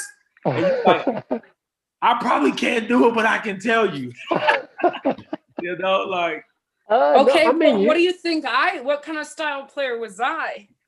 Well, first of all, to answer your question, you hit the nail on the head. Although I would say that I was usually one of the better players on my team, so I like demanded more out of everybody else. But I had to learn to tone it down a little bit, and a lot of it was kind of just anger too. So a lot of it is anger management, honestly. Like I used to get on guys for like missing a free throw, and that's just like, come on, man, like. Even now, I would go back to my former self. Yeah, I would go back to my former self and say, man, not that. Don't worry about that. You know, so that I had to calm myself. Yeah. So, but I'm totally different now. So you were one of the guys that's like, it's a free throw. It's free. Yeah, I would say, you know, I don't know, some stupid nitpicky thing, just like so annoying, like. You know, but you grow. I mean, I'm talking early in my career. I was really young, so I didn't know anything. But you learn how to calm that down. Even Draymond has learned how to sort of manage that a little bit, not let it get too far out of control. But now we got to guess Rebecca. I'm going to go, I have no clue. I'm going to go strong, silent type. Strong what type? Silent, strong, silent type. Oh, okay. Rebecca, I think you are similar. I think. Yeah. I think you. I was loud. I was like I was the just scrappy. Guessing. I was a little bit Patrick Beverly. Yeah, I was going to say the scrappy defender that would go on the floor, grab the ball. Yeah, Yeah. I can see that. And the thing is, I was always the shortest one on my team. Yeah. So I would have to do that. So the best way for me to guard people Funny. was to like find a way to poke the ball and go to the floor and get it. Yeah, with you saying that wasn't a flagrant foul and you don't Right. I should have known. Yeah. I already knew that was like, hey, any play that don't draw blood, I You don't would have think been in it's the a ref's foul. face. Rebecca would have got a T, on top of that. Probably would have got I thrown would out. have.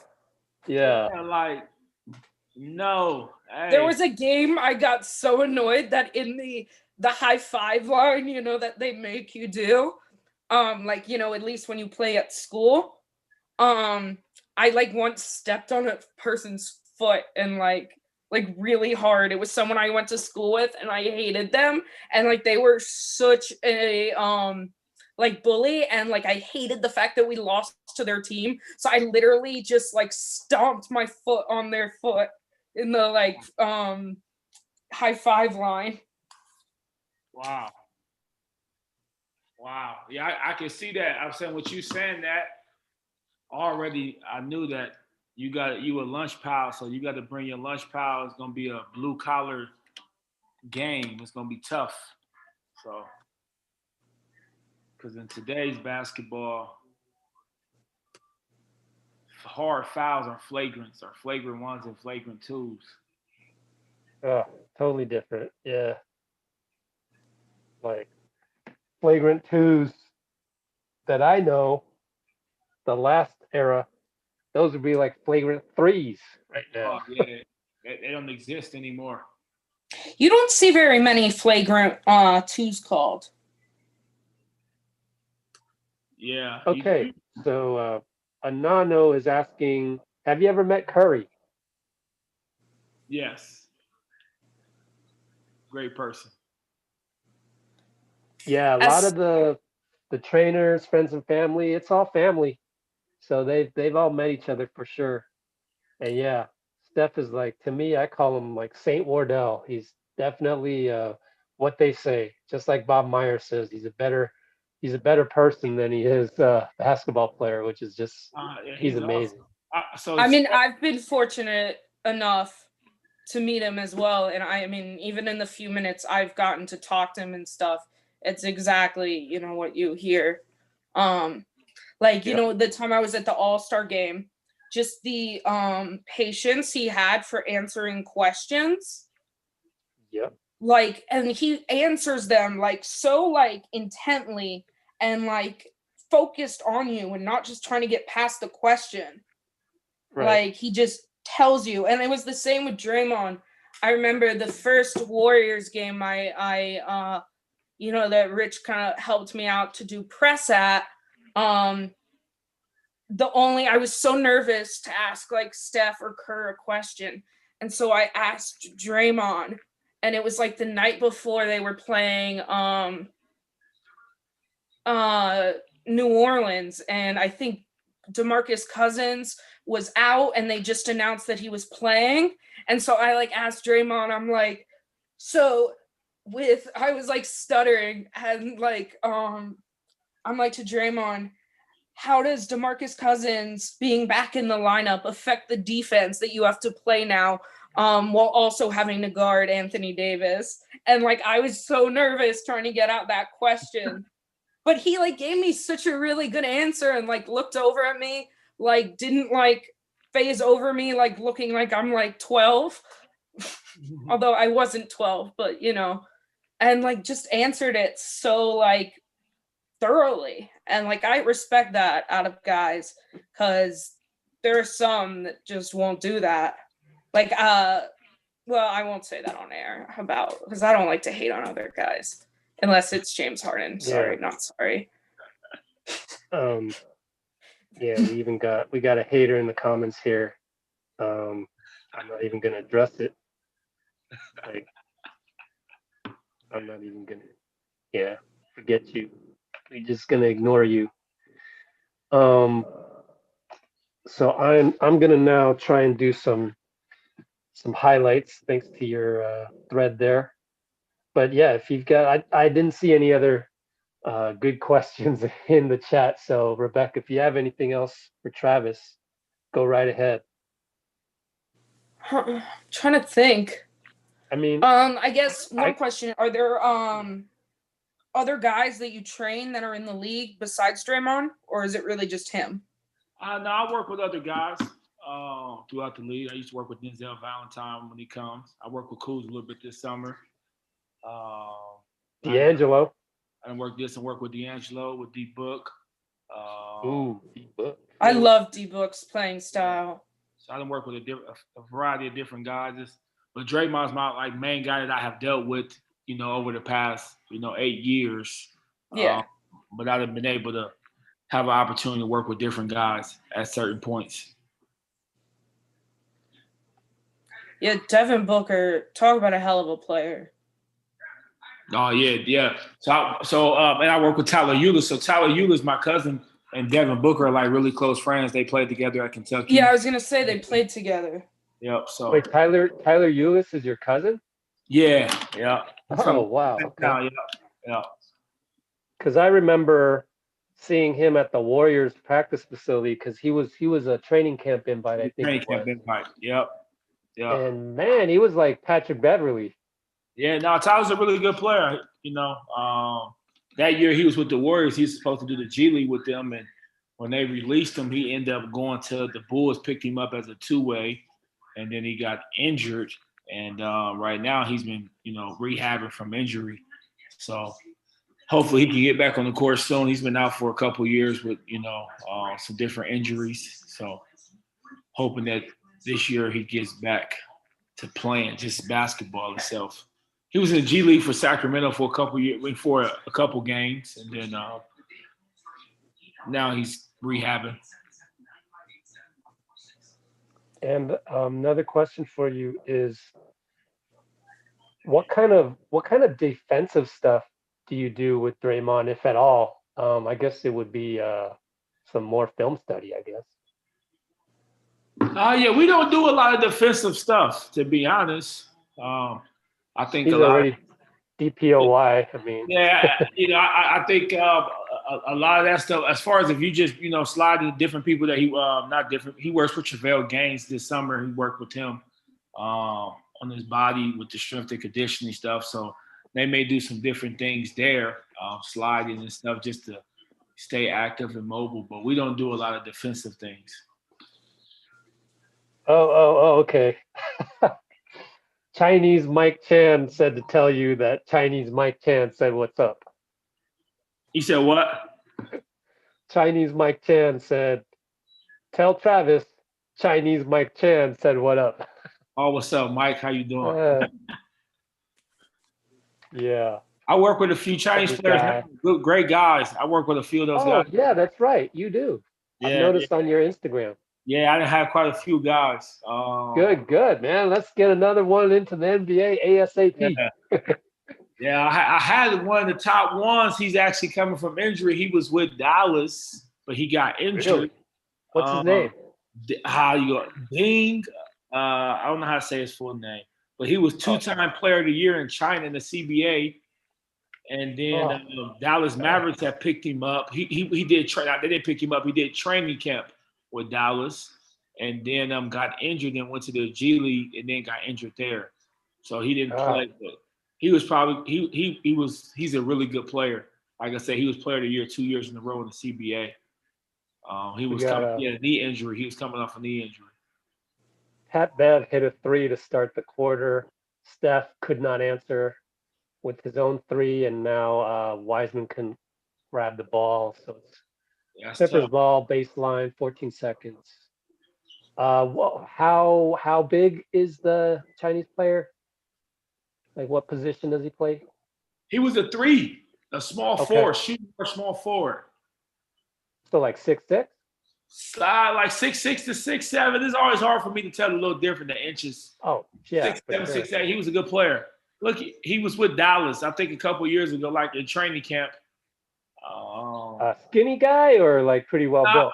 No, he was kind of well built. Nice size. Okay. Yeah, there was like I said, he was really good.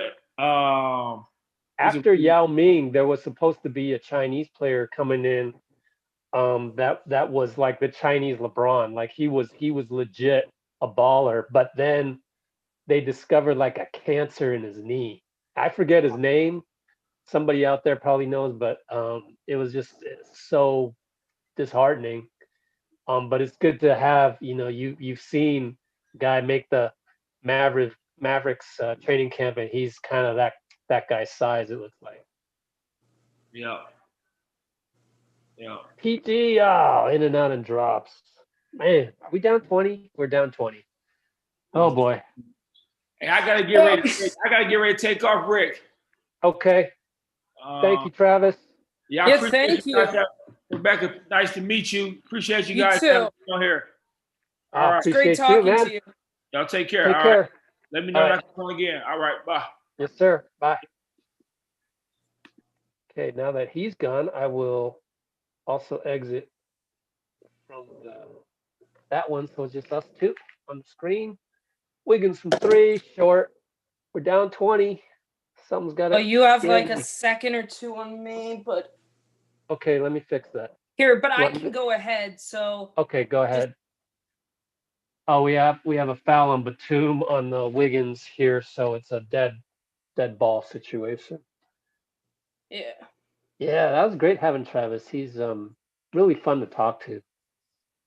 All the trainers are. It just to be honest with you. inbounded for me. What are you at? You're ahead of me. 10 now. 959, 58, 57. 56, 55. Okay. We should be all set. Yeah, 52, 51. And now Ibaka's wide open. But hey, James Wiseman did a good recovery. He looks angry at himself again.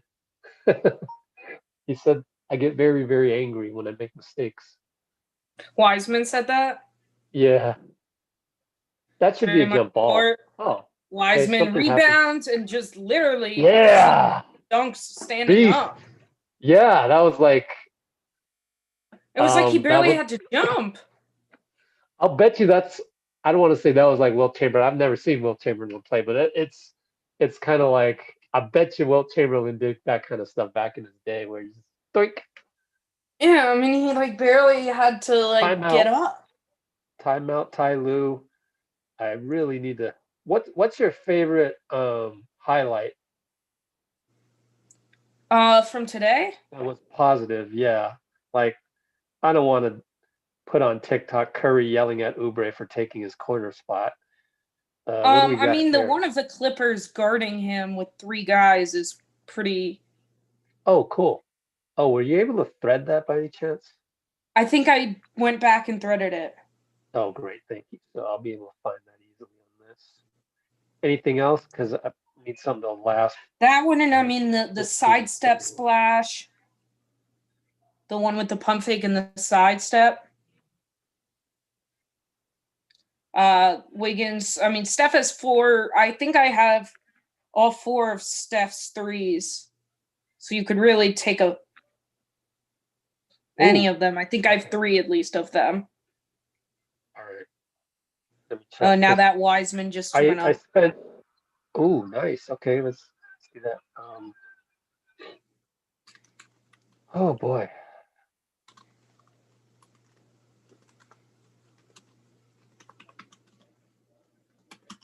Those guys, I can just talk for days with trainers and just talking about guys. It's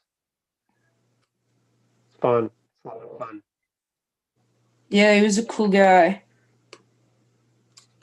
I forgot to ask him about his accent. He has a certain accent that I'm not quite sure where it's from. But yeah, go ahead. I was gonna say, I don't know if I've ever told you this, but one of my best friends at school, her cousin is Quinn Cook. Oh, get out. Quinn is such a nice guy. Good Lord. So nice. And that's like how it is with my friend. Her, I believe, uncle, so I don't know if it's on Quinn's side or not, works with Rock Nation. Oh, that's not an easy job to get. Let me tell you. No. So I That's don't, pretty but they're awesome. like, their whole family's like on sports because like one of her other cousins like plays in the NFL. So it's kind of a little bit like, there definitely is a certain kind of, genetics obviously come into play, but obviously like kind of in how you're raised and like brought up with sports definitely has an impact because I feel like sports, it's like a family thing. Yeah. Very much so. And I think basketball more than any other sport. Yeah, there's something about basketball that's so unique. I love it. Like there are so many So we're like blessed. now people that are like sons playing in the league Yeah, tons. or brothers. I mean, we have the 3 Holiday brothers.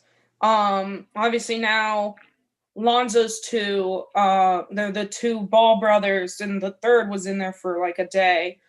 And then 3 Antetokounmpos. So, and then of course like the 2 Currys and stuff. So, just a lot That's of where brothers. actually we didn't really get to talk about this all that much as a segue.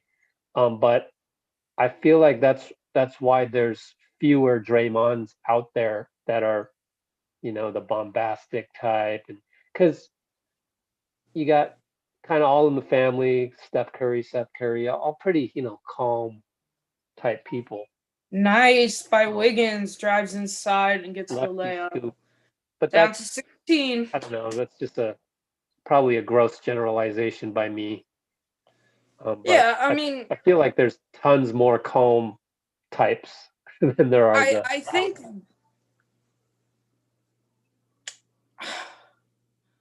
I think it's hard to say because I feel like social media adds a whole nother point to it. Timeout Kerr, because Ibaka got a second opportunity. I think it was Pat Beverly. He's doing a little, I guess, guerrilla imitation. Just one of those guys you love to hate, Patrick Beverly, doing that. But they're up a lot. Is it 18 again? Yeah. The biggest And difference in this game, it's stuck. rebounding. Yep. And the funny thing is, Monty Poole asked Steve Kerr about that. We talked about this earlier. Are you going to address the rebounding with any roster moves? And Steve said no, because they just haven't found an identity yet. And he's probably thinking, man, we just got to box out. What the I problem? mean, we have a lot of people in the comments that keep saying, "Oh, like who are the Warriors going to pick up?" Like even in our YouTube thing, and I'm like, yeah, the problem it's is what you said at the beginning. It's not that easy because you have to get cap, luxury tax at this point, right. and the fact is there someone good enough on the market right now that you want to invest in, and That too. right now I don't think there is somebody. Like somebody Like said, someone was like, "Can we get like a Bogut type again?" I'm like, or even like Omari Spellman, who got waived by the Knicks yesterday. And it's like, so we're going to pay him a veteran's minimum, get taxed on that, get luxury taxed on that. And this is have to hurry up. This is for the 13th player on the roster. I mean, we would need to make a move. You would need to, first of all, have a guy out there that's, top 8 on your team, like an impact player. How many impact rebounders are there? I mean, I just don't know that there are. I mean, I'll still say I like PJ Tucker as a DPE pickup just because he's a great player, but is he going to really add to the rebounding totals? He's God, and someone shorter than saying now in Draymond. the chat that we should get Tyson Chandler.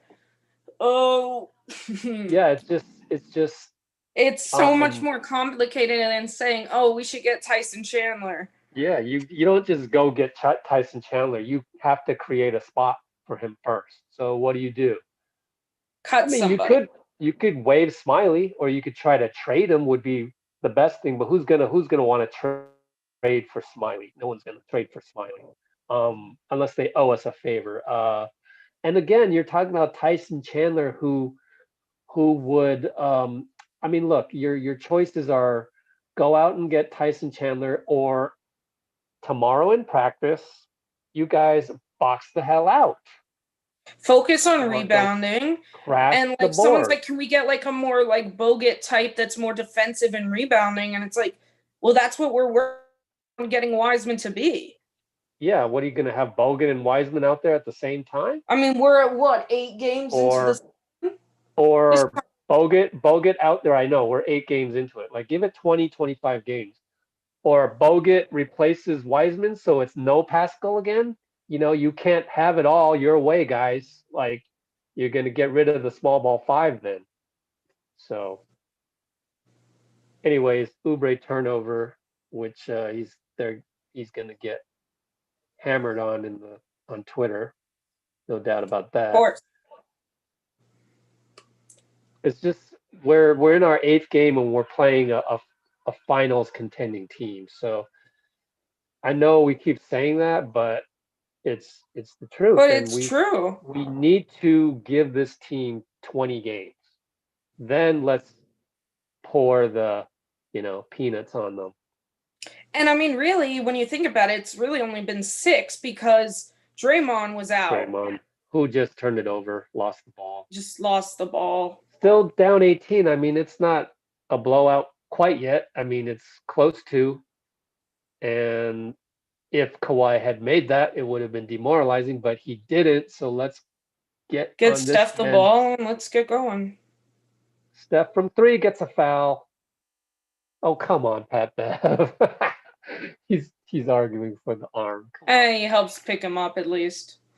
Yeah. Well, they were roommates, so he better damn well do that. Okay.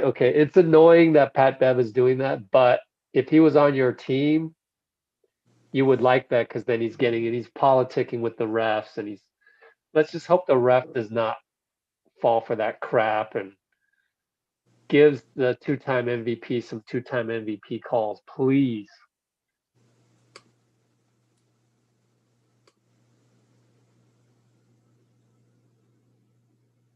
Well, we have a beat writer saying that Draymond seems completely like he doesn't want to shoot.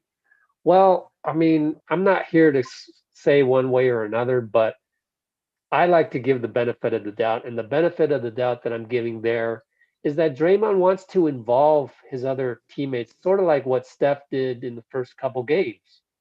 So before you get too, I mean, that's the thing is NBA guys, players and coaches, Kawhi hits a 3.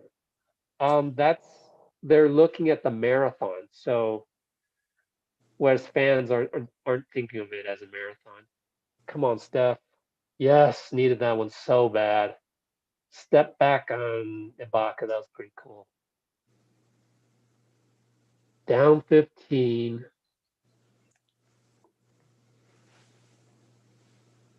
Joy in buckets. How do you like that? I'm on the fence. What second mark are you at? 6:25, 24, 23. Okay. Come on, Wiggs. Let's do some. It's against Kawhi, though, so almost got ripped. Thank goodness he didn't. He's got a Euro nice step.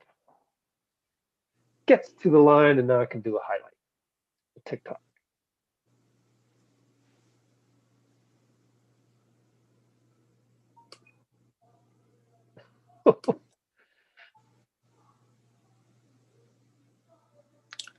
You know what's crazy? Like, when you think about, like, the defense the Clippers are playing on Steph right now, what's frustrating is because, like, granted, he's actually having a really good game, so people aren't going to hate on it too much. But, like, say he has another bad game where he doesn't shoot well or doesn't get that many points, they would be hating on him. And I'm like, well, look at the fact the dude has 5 players guarding him. So I many mean, you casual look, fans you have out there. 3 these days. guys right on him practically at every second. Add in the other 2, which are completely watching where he's going. They just like to complain. That's the problem right now. It's They just like to social bring media. down other people. Social media has gotten to a point. You saw, Come I on, mean, guys, cut it to 10. all of Cut it to this. 10. all of it is reaching a tipping point. See, they just doubled Steph. Short. Ah, short. 13 points. This is It's need one doable. spark. One spark. Plenty of time left. 5:20 to go. 23. If we were Chris Paul, we would point out the fact that Ibaka's shirt is majorly untucked. I know, right? Nice Dang, defense. Batum missed the 3. Drink.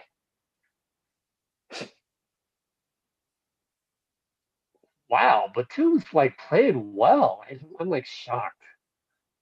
Oh, and Oubre is playing terrible. I just got How many annoyed that turnovers is that? Oh my goodness. Looney kind of like pushed him into Steph. That's a lot of turnovers for Oubre. I already know that. Just the eye test, like. And I'm the nice guy. I'm the one giving him slack. That's 3 on Oubre. I don't know what, like, Looney had no chance on that. Was that a foul on Looney or Steph? Like, if it was a foul on Looney, why did you hack from behind? You had no chance. That's what confused me a little bit.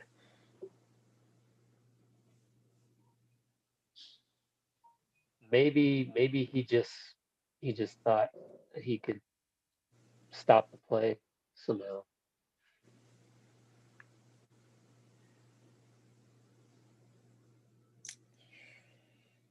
But someone else needs to step up. You got Bazemore in now for Wiggins due to the Guys, rotation. keep control of the ball. Draymond finds Steph in the Steph corner, doubled in who the gets corner. immediately doubled. Come And Steph, on. what? Steph gets Charles. What? Oh my! Replay that. I feel like he was in the circle. Well, they Here won't we go. call it anyway because it's on Steph. Like, Look at Steph making Michael. he All right. You know what? Looked like a had pretty good position. call. Looked like a pretty good call. Marcus Morris. And again, I would just like to credit the Clippers. That's some good damn defense. But look how much attention Steph got there. Oh, for sure. Oh, come on! You're gonna we're call gonna this get ticky tack. screamings. Oh my goodness. Steph gets pushed to the ground, no call. Kawhi gets tapped, call. Right. I'm with you on that one. Oh my god, people don't bring up Harden. I literally cannot. How would you even We're make not the trading deal for happen? Harden. How many people do not understand that? You can't even make that work in the salary cap thing. I mean, And what Warriors fan would ever want? so what is Houston gonna get? What? According to the make the person in the deal? comments, Wiseman and the You're Minnesota gonna trade pick. Wiseman. You're gonna. Oh my God, that's the stupidest trade ever. No, you don't trade Wiseman. Who has ever done that? Other Idiot. than the Chris Webber trade, which is now you can't do that anymore because it was a salary cap loophole. Looney over the back foul. So yeah, struggle games for a lot of the guys here, which is disappointing because I'm sure they went over a lot in the film study and practice. And game's not over yet, but so far they've played worse than 2 nights ago. Even just energy wise, if I'm just judging it based on energy. Kawhi just did whatever he wanted to there Back with Looney on him. Another tough one for Looney, I think. Yep. And he's beside himself. Does not know why that was a bad screen. I don't know because we're not having a replay. Now's the replay. No, they show Kawhi instead. What the heck? No, they did it for us. NBC Sports Bay Not a Area. moving screen. Did not look like anything out of the ordinary. Yeah. I mean, it looked Welcome like a to other regular one. players flopping that we don't do. Same there with Kawhi. I mean, come on. Grow a pair of balls and don't flop. I mean, you see this all the time. Look, when you're Bazemore's struggling. making fun of him. When you're struggling and you down by 20, that's what happens. Bazemore's You doing don't- the you same don't get thing, the though. call. Making You don't fun of get the him call. flopping. Because that's exactly what he did. Throw your head back, it's a foul. Yeah. That's weak.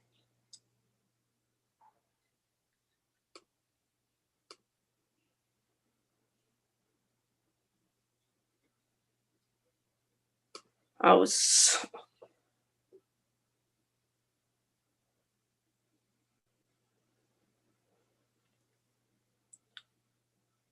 Part of me thinks, can you not review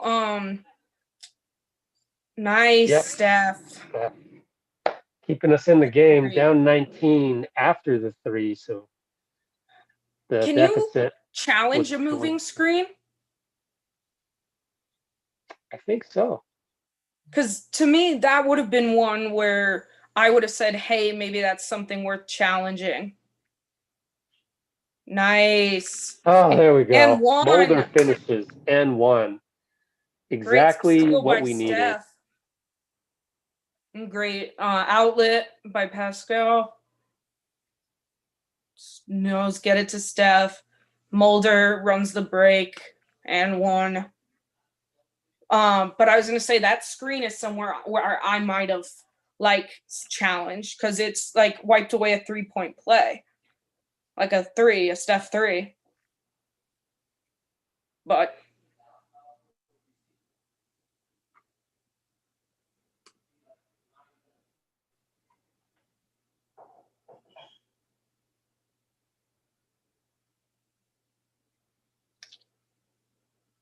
Baze is mad.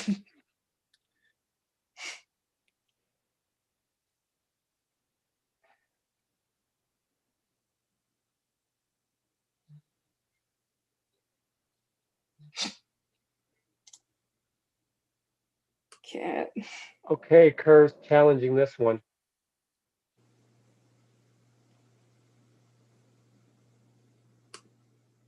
Steph still can laugh about it with the ref.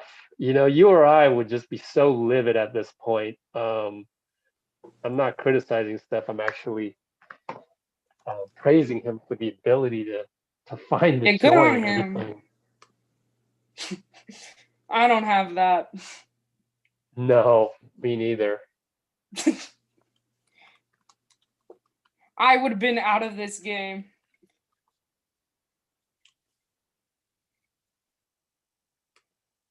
Well, Connor Letourneau is going into Oubre in the tweets. I just want to see Connor back that up in the post game. He better be asking those questions. Hey, Steve, Connor Letourneau, San Francisco Chronicle. What's up with Oubre, man? No, I'm kidding. But yeah, no, it should be interesting to hear. Again, I'm still of the ilk that just give him 20 games. Just give him 20 games. Now, if he sucks, I wonder who won the challenge. If he sucks for the majority of those 20, then yeah, then you gotta. At that point, trust me, Joe Lacob is thinking, what's my light years long term strategy with Oubre here? Because it's not working out. But kind of got to give it 20 games. Did we win this challenge? Bazemore looks happy. Can't tell. Yeah. That then becomes a foul. Hold on. Yeah. Yep. And are we in the bonus? Well, Offensive foul. That doesn't count offensive as a foul, I team don't foul. think you do anyway. Yeah. No, it doesn't count as a team foul. All right, I got my highlights. Do my TikTok. I love Bazemore. He just went like this. Such a great personality. It's fun to be around. Steph. Give it Ooh, back nice to. Okay, pass. all right, we'll take it. Excuse me. Mulder to Looney Looney. for the jam. Okay, can we break the iceberg here? You got to Come on. melt this iceberg. Come on. NBC decided not to show the score anymore, so I don't know what the score is. It's 85-71. There it is. Jeez, 14 points. Steph going downhill. Nice. Gotcha, Kawhi. Gotcha. Any other Kawhi's player, that's a frustrated. foul. I know, right? That's an and one. Kawhi is like, yo, where's my help? And every other Clipper's like, yo, you're Kawhi Leonard. We Steph don't with need to help 25 you. and 9. But, he's washed according to that one guy. Nice play by Pascal. Oh, thank goodness. It was Steph so on close. the break. Yes. Okay, he got a call. The tide is turning. Thank you. I'm not religious, but thank you, Jesus. Cut it to 10. Cut it to 10. Or is Ty Lue at challenging Mulder. this one? What a nice find by Mulder. But are they challenging this? You're kidding me. I can't tell. No way. Oh my God. Seems like they are, right? Oh my God. I don't know what the hell they're Okay. going to get out of that. He hits his hand pretty clear as day. I'm glad you saw it because we didn't over here in the Bay.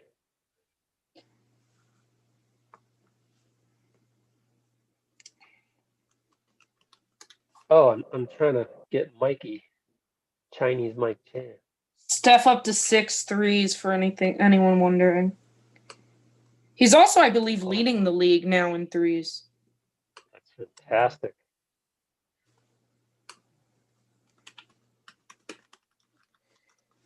Well, we got a guy in the MVP conversation again, finally. Getting back to that. Steph should always be in the Well, conversation. I mean, I get it. I mean, we had a dynastic team, so it's all good.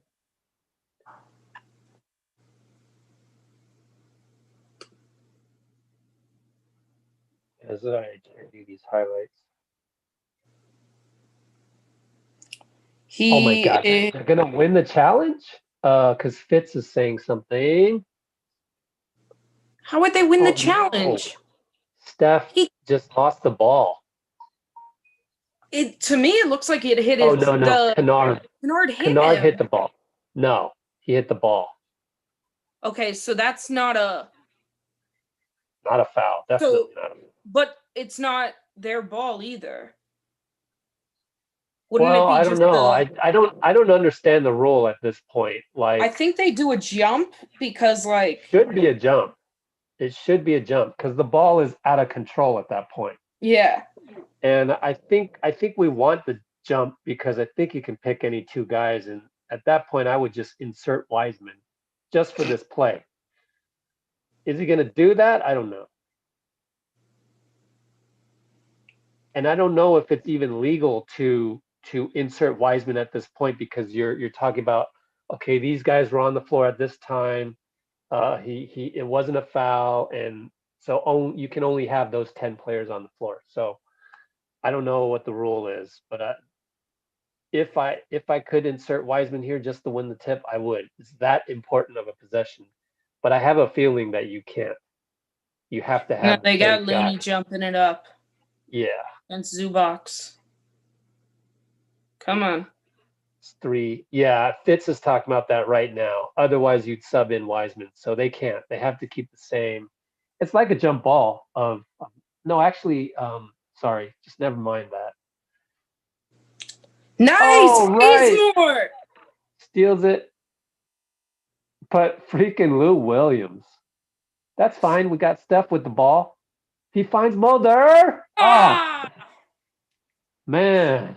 We would have had start Mulder comments if he had drilled that one. still great play. That's what you want. That's a good look. Nice defense. Outlet to Steph. Pulls Yep, up. Steph, pull up. Ah! Let's go. Let's You'd go. think we would 9 have taken points. the lead by my run, by my Under celebration, a but minute. you know what? Just shut up the haters for a little bit. That's how I feel right now. Nice What a steal. play by Mulder. Mulder stripped Kawhi and then What? oh my God. I think Wiggins Kawhi had lost the fouled ball. Looney first. No, I mean Looney. Well, you can't No, challenge but nothing Looney only, anymore. I think, fell because Kawhi fouled him. This is so. Is that not Come on. Kawhi fouling him first? No, it's not. Looney has to do this. You teach that back in middle school. Put it under your chin. But he's trying to. I mean, I get it. I forgive Looney because he wants to outlet immediately to Steph, but Steph's already gone, and it was just like the last thing you wanted to have happened there happened, unfortunately. Like, let's just go back to rewind it and knock the ball out and have Kawhi retain possession. It's too bad that Yeah, we but had if to Looney get doesn't do we had to that, get a wrap him up. steal. Yeah, we had to get a steal and then give it up like that. Just credit Kawhi's long fingers. Look at Steph scissor through 3 guys. Beautiful. And Kawhi Oh, trying to find reasons to complain. beautiful. Yeah, I know, right? Well, Paul Steph with George isn't out 30. there, so they don't have their best defensive unit, and probably Or their Zubac is best not. scorer, to be honest. Zubac is not the type of guy that's going to react that well. So Nice job by Mulder staying Mulder. down. Come on, Reback. Mulder Nice, is playing nice. a ball game for Mulder. Find Steph. Find Steph. Good job, Bays. Found Steph. Yeah! Count To it. end the quarter. Oh my God. 6-point lead. Oh, that was Oh. insane. Can Woo! we just no more Steph slander, please? Like, do I even need to say please? Like, shut the hell up. I don't want to I hear have it. some I'm gonna go look in the comments and delete these people that said and I anything have bad about on Steph. 1,000 highlights to catch up on. Warriors Fine by team me. sucks. Warriors team sucks. I've had enough. Steph hits 3 threes right after that. What a loser. Losers get hidden. Bye-bye, Han Solo.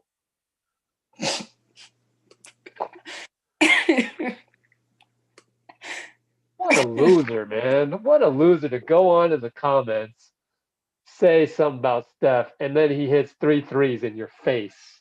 And you're supposed to be rooting for the guy? What kind of trash fan are you? Get out of here. FOH. Only way Houston would do that is for Wiseman. That's why. God, you don't pay attention to Warriors basketball. That's so dumb. You're hidden. I don't care if we have 0 people. If all y'all are stupid, get off my channel. And yeah, he commented 5 other times. Let me guess what those comments were, right? Do we need to guess? Also, Warriors went on I think 16-2 run to end that quarter. You think Warriors are going to make a move? At least that's actually a pretty smart question. No, I know that they're not because Steve Kerr said they wouldn't. Go check the channel. Pre-game video. He said that. I uploaded it. I worked my ass off to upload that video for you, and you're asking me that same question. One outlet just tweeted, "It's a shame there's no fans in Chase Center right now because this place would have just exploded." Yeah. And that's true. 19 points, 4 6 on threes, and now the third. problem is I don't even want to look at the comments. I mean, I'll address that one last one. When's Kerr gonna put Curry back in? Like, The same time he always does. I hate Steve Kerr. I mean, yo, you don't that's the one that coach. gets Like, me. go coach AAU, my guy. Go coach first. Go coach AAU, and then come back to me and tell me how you coached and how you put your star player and played him 40 minutes. I guess it's a lot easier to play a kid 40 minutes in AAU than it is an NBA player 48 minutes. But I mean, we'll see. Like, yeah, you would expect if it's a close game, I'm gonna put Steph in probably 8-minute mark. 7, yeah. Go Like, 8 minutes straight. Like, what, you want to completely exhaust the guy with it's 1 minute left? Game 9. We can't do that. This ain't game 7 of the NBA Finals. Golly, you know what it is? But it always comes back to the simple fact that people just want to complain on social media. I'm just like, I'm the one guy in the world that won't stand for that anymore. So if people are complaining too much, guess who started fourth quarter? Kerr's like, yo, the momentum is so caused by Steph, and look at Baze. Like, I'm gonna keep. Wait, did they actually start Steph? Yeah. Oh, am I missing something? Yeah, he's right there. Oh my god! There's I've never 3 guys seen wearing Curry 8s, and Pascal with the red ones, and Steph steals a pass that was meant for Zubac. So I mean, game, now box on him. He wants to cook him. Now I look silly because he's playing Steph. Okay, Damien from 3, corner, 1 point game, cross court by Steph. Blame me. Stop blaming Steve Kerr. Like, you should be praising Steve Kerr in the comments right now. You should be saying good things about Kerr. Let me see it. Let me see the credit he deserves for keeping Steph in there. Don't worry about me.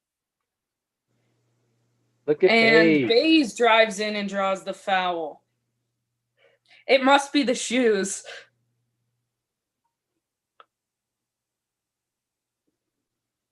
It's the 8s.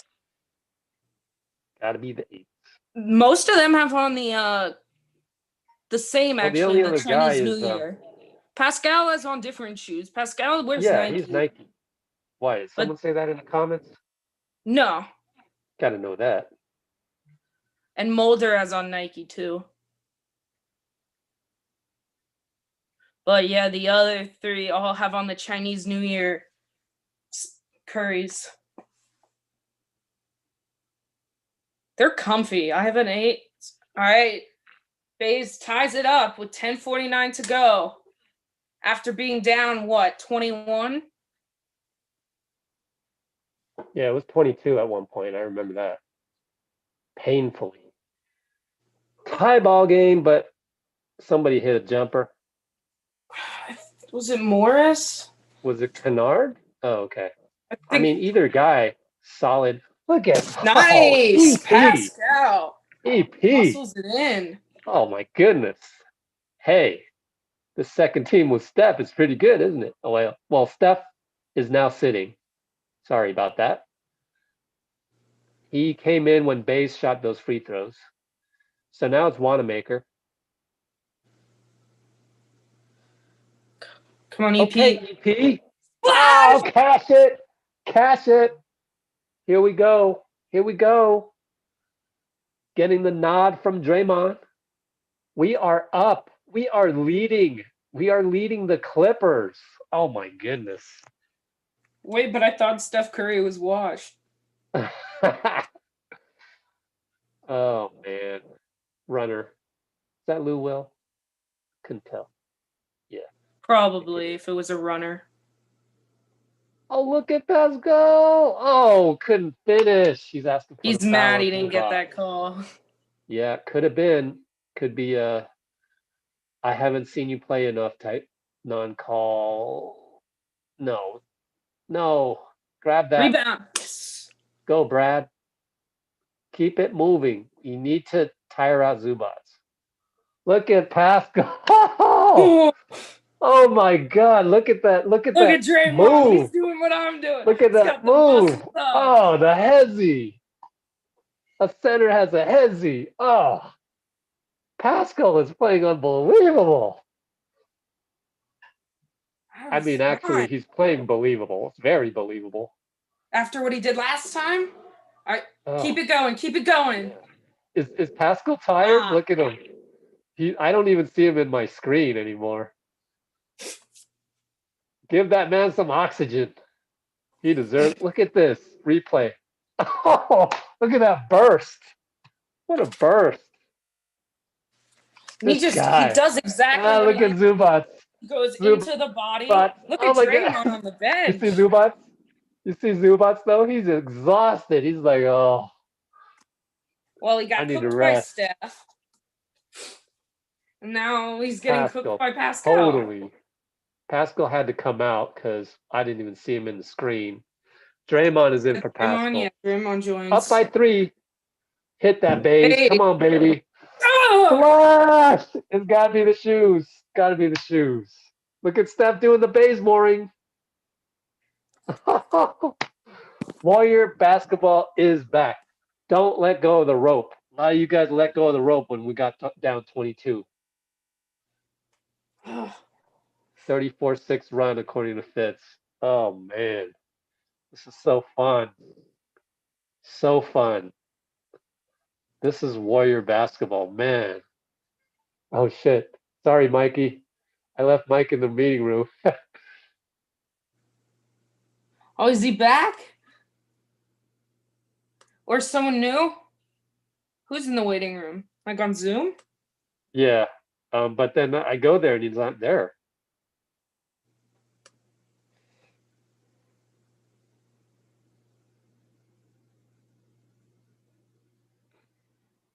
Whew, I have some more. Yeah, getting tweets. Marcus Thompson, this pass by Curry was nuts. Yes, the lefty one. I don't even have to look at the tweet. I already know, exactly. right? I didn't even, because I knew it was the pass to D. Lee in the corner because Mikey. it was insane.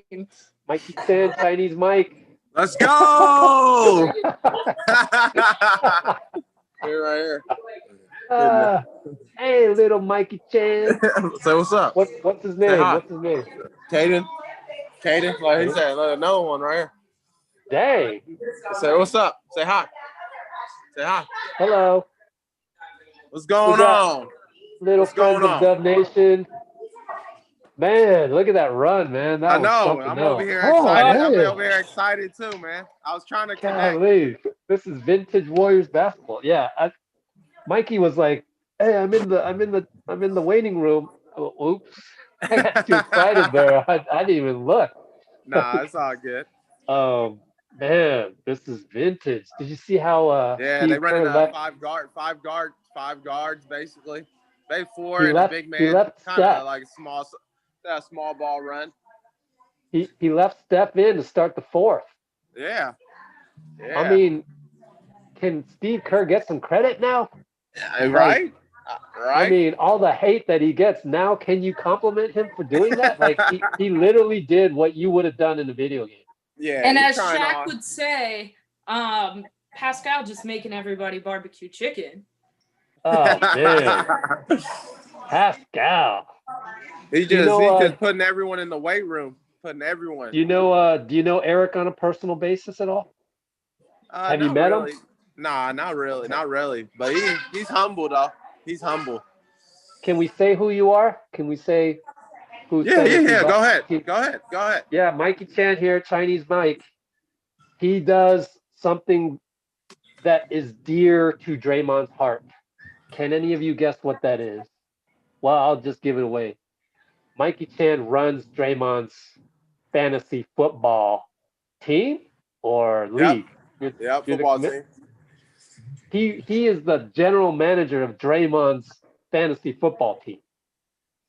Ergo, Mikey Chan is the recipient of very loud phone calls. I love it. So we have an all Draymond. I mean, if we come back from this, man, we're gonna have to have somebody tied to Draymond for the next one as well, because we had Travis Walton on earlier. Oh, steal! Here we go. Oh, I don't know where you are in the stream though, Mike. We might be way behind you. Mulder fake. Oh man, yikes! I'm behind you guys. I'm actually behind you guys. But I tell you what, that was a fun ass sequence right there. Oh, I'm behind you guys. I'm actually behind you guys. Oh man. I don't know what to do about that. Let's see. Tell me what your clock says. 7:44. It's fine. It's fine. Okay. 7:40 now. 7:38. Nah, I'm good. Next timeout. Yeah, it's all good. Okay, so where are you at now? 7:28. 7:27. Okay, so we yeah, need to D. pause Lee just for shot 5 it. He seconds. just shot it. Yeah, he just shot it. Hey, Rebecca, let's pause it for 5 seconds. I think I can fast forward on mine. Oh, good. Yeah, fast forward. There we go. Yeah. Yeah, there we go. We haven't yet inbounded. Okay, here we go. 7:17, 16, 15, 7:14.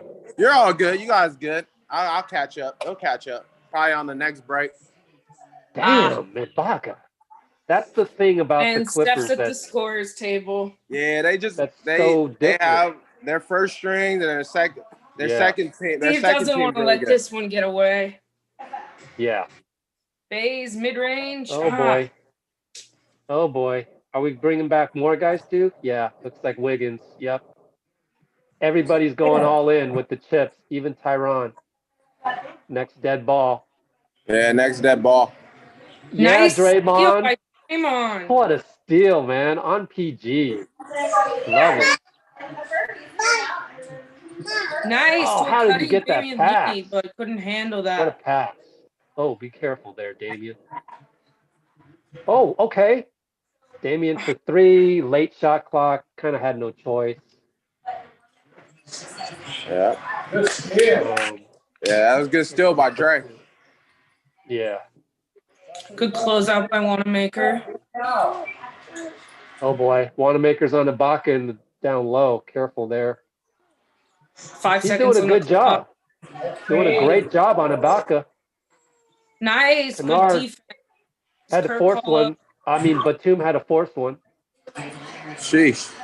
Okay, Wanamaker 3. Wanamaker, he knocked one down. Oh my God. What? We had some hate on Wanamaker today too.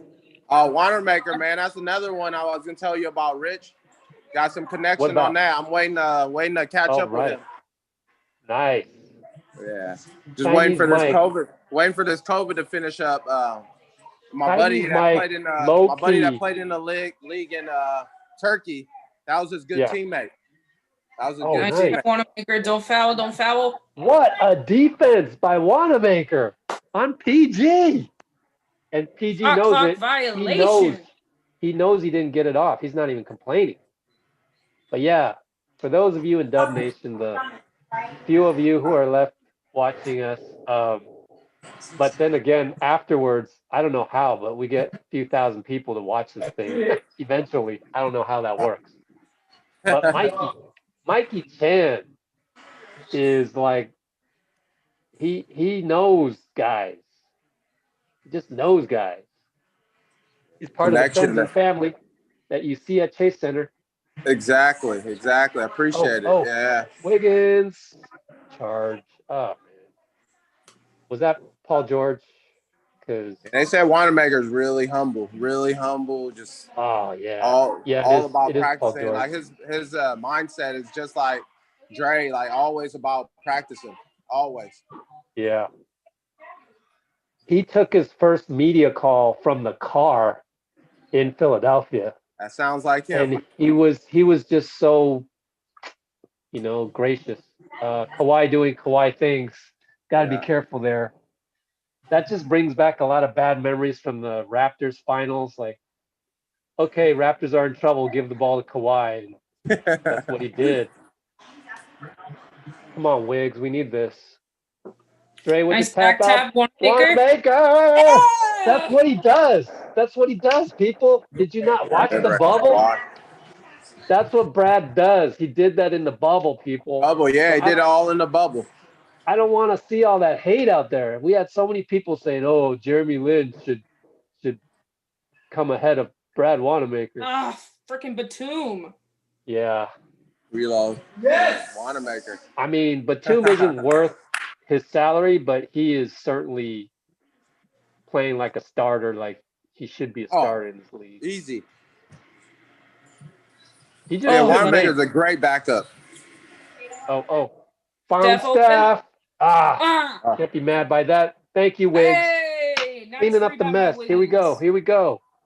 Timeout, Lou. 3:46 to go. We lead by 3. This is unbelievable. What a game! We were down 71-51. Oh yeah, we're down 20. It was 22 at one point. I remember that. Rebound. Like when we got down by 22, I was like, "Oh crap!" Yeah, there go Wiggins. Good bucket by Wiggins. Yep. Zubac is Zubac, right? Yep. Zubac, that's correct. Got to get that highlight in. EP just making him barbecue. You at the game, Rich? Ooh. Rich, you at the game? No, I'm not. I don't even think I want to go to games just yet. You see how Seth Curry got tested positive? Now, Seth Curry can get tested positive at the arena. That's as easy as me getting. Yeah, they said they're coming out today. Sham just said I think a half an hour ago, they said something about they trying to get 2 players active at least or something like that before they could be able to leave New York. I guess they're still stuck in New York. Yo, sign Jeremy Lin. There's your answer. For all the people that I don't care one way or another, but for all the people that's ragging on me, they're saying, "Oh, that's BS, Rich." They should waive Wanamaker. I'm saying, look, they're not waiving Wanamaker. They're not waiving Wanamaker until game 25, and he would have to suck up through then. Also, to anyone wondering, Mulder is a plus 29. Wow. In 18 minutes. Yeah, so Warriors got 18 threes. I just saw that come across. 8 of them are Steph's. 8 tonight is Steph's We're gonna 50th need to hit game with 8 20. or more threes. We're gonna need to hit 20 to win this one. Just pull this thing out. 2 more. 3:46 left. Come on. I mean, so far this is feeling like the game of the season, assuming they pull it out. Of course, the Portland one felt really good too, but I really thought Wednesday they played really good defense on Wednesday. Really good defense on rotating. Oh yeah, Clippers, yeah. Yeah, they did. So it's something to build on. That's why you gotta find me more Warriors fans that have high IQ, Mikey. Because I'm giving up on Twitter, and YouTube is YouTube. I mean, it just goes out to the masses, and YouTube does a great job of spreading our videos around and recommending it. But then once we hit the comments and people on our Discord and things like that, we're only letting high IQ Warriors fans on our Discord. I'm gonna try to get some more for you. Yeah, definitely. Yeah. Shout you out. I still haven't even scratched. Literally, I have not even called up anybody that's played in my basketball league. Yeah. People who play in basketball leagues, they're by nature that automatically makes you higher IQ than the average. For sure. But anyways, we're back. Kawhi bringing it up. Wiggins versus Kawhi. This should be fun. Here comes Pat Bev.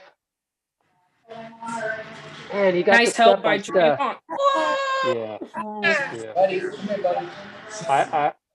What's the foul situation like? Foul situation. Draymond. Looney has 5, Steph and Draymond at 3. Okay. So that was Draymond's third?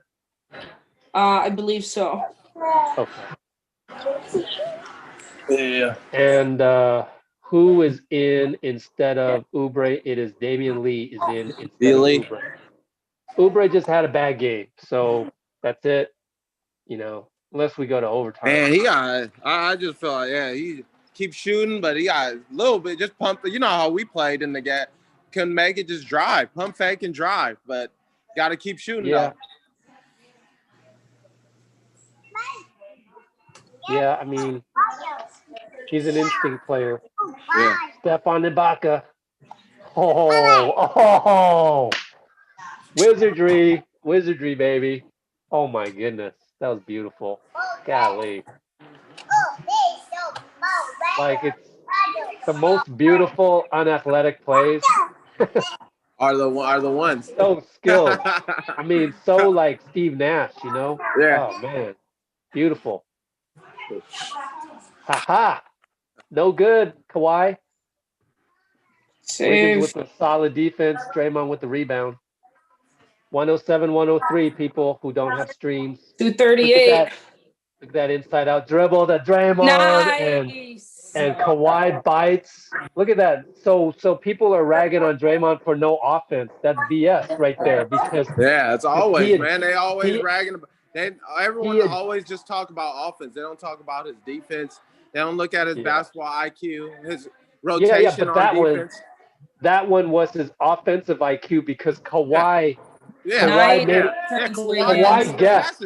Yeah. But that's an elite play by Kawhi too. But then even more elite for Draymond to recognize that. Exactly. But now he loses it right when I say that turnover, Draymond. But credit Ibaka. Look at this replay, Steph.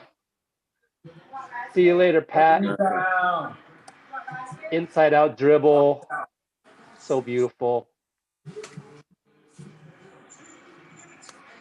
Even right here, good job by Steph. Oh, he drew a charge on Pat. Oh, that's my what goodness. it was? Yeah, you guys like 10 seconds ahead, 15 seconds ahead on me. Oh, sorry, man. No, you good, you good. Catch up. No, you good. 6-point lead. No replay on that, so I would assume Beverly just hooked him. I don't even. Wiggins gonna pull up on PG. Oh, I'm gonna watch the end of this game, though, Rich. I'm gonna get on the next one. I'm gonna catch the last minute 47. Yeah. Okay. Thank you. Take care. Thank you. I'll see you, Rebecca. Thank you. Rich. Yeah. All right. I'll see y'all. All right. So right there, Wiggins did to PG what PG has been doing to people this season. He's got 31. Wiggins got 31? Did I hear that? I don't know. I'm just not looking at Wiggins has 16. Oh, sorry. So Steph must have 31. Steph has 35. 35. Man. That's incredible. This is the team. Look at Wiseman over on the bench showing emotion. Yeah. What did he do? I missed it. He just was like, there was like a big roaring celebration.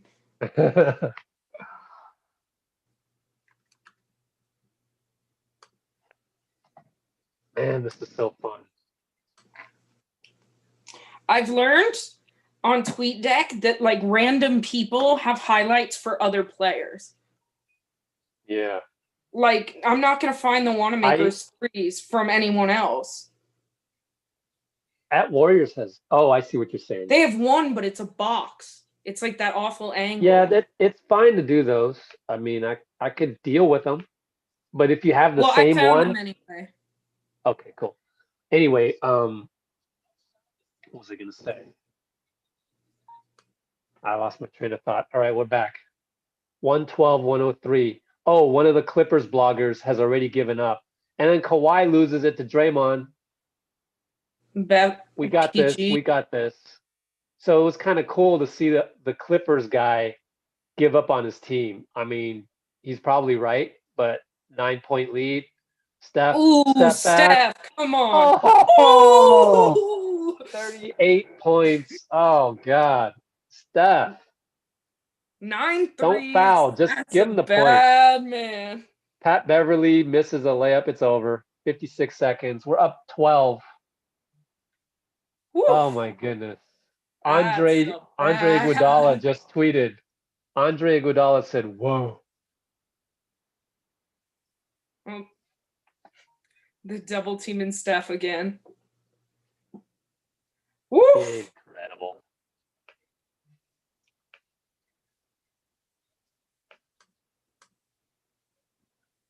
Step back for Steph there. Gave a little two-step right there. Very happy dude.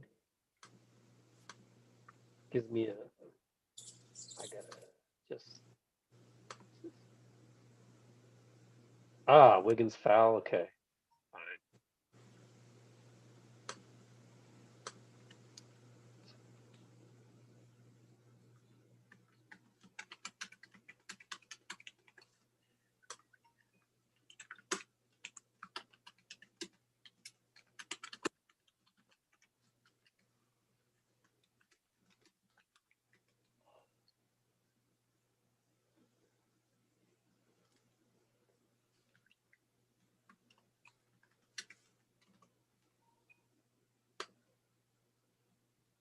So yeah, officially this is the best game we've seen, even with the Portland win. This is coming back. And although that 62 was pretty nice. Yeah. So it's hard to go against the 62 one. Team win this. Curry. Team win coming back though, right? Yeah. Oh my God.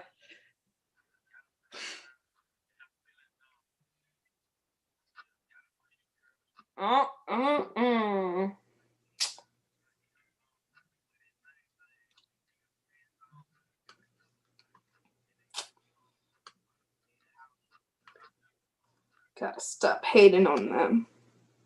All right, so that's a win. Chalk it up. We'll have the post game here. I'm going to listen to the post game, probably with Steph. I mean, courtside post game. Actually, it might be different because the ESPN's going to get Steph. Oh, okay. So I'll probably get Steph. He's done both before, so we'll see. Someone might dump ice on his head. Better be watching out.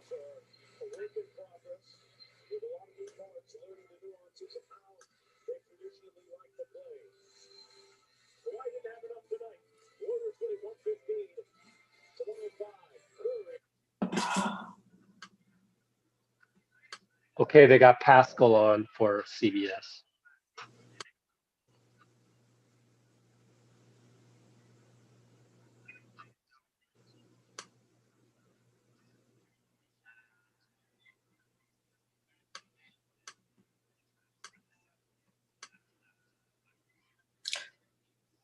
Oh, it's Scott Van Pelt tonight. I like Scott Van Pelt. He'll probably have someone else up too.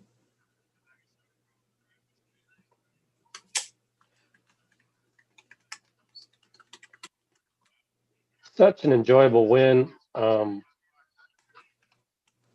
do you got? What do you got for your hot takes to go home with here?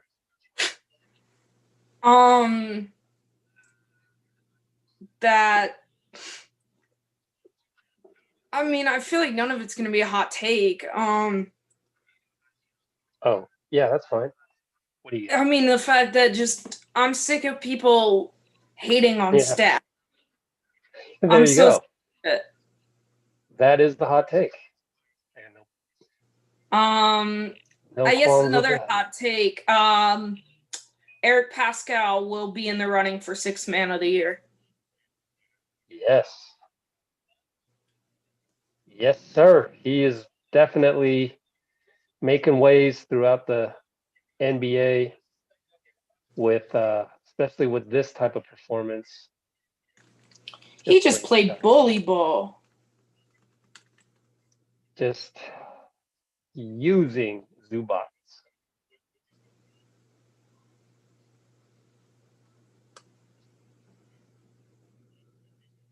Okay, I'm gonna go.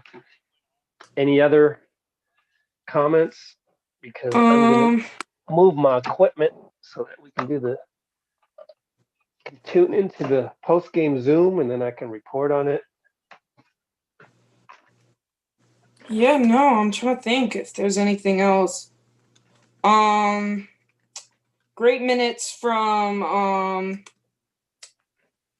Mulder tonight, added in some scoring as well as played very good defense. Bazemore 100% a spark off the bench, was Damien Lee. The only guy that had a bad game was Oubre.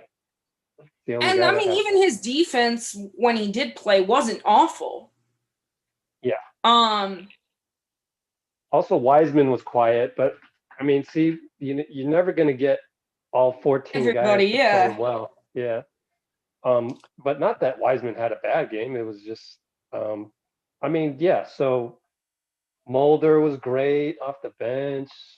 Well, it's like you think of those guys like Mulder, Lee, and such as smaller guys and like Bazemore, but they played great defense on Kawhi and PG. Yep.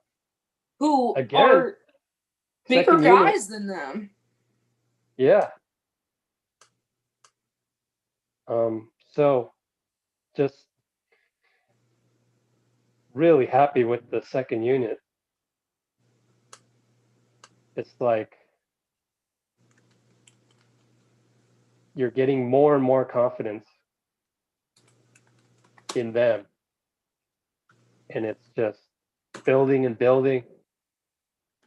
And yeah, if our only issue now is to get Oubre to make some shots and take better shots, that's the only issue.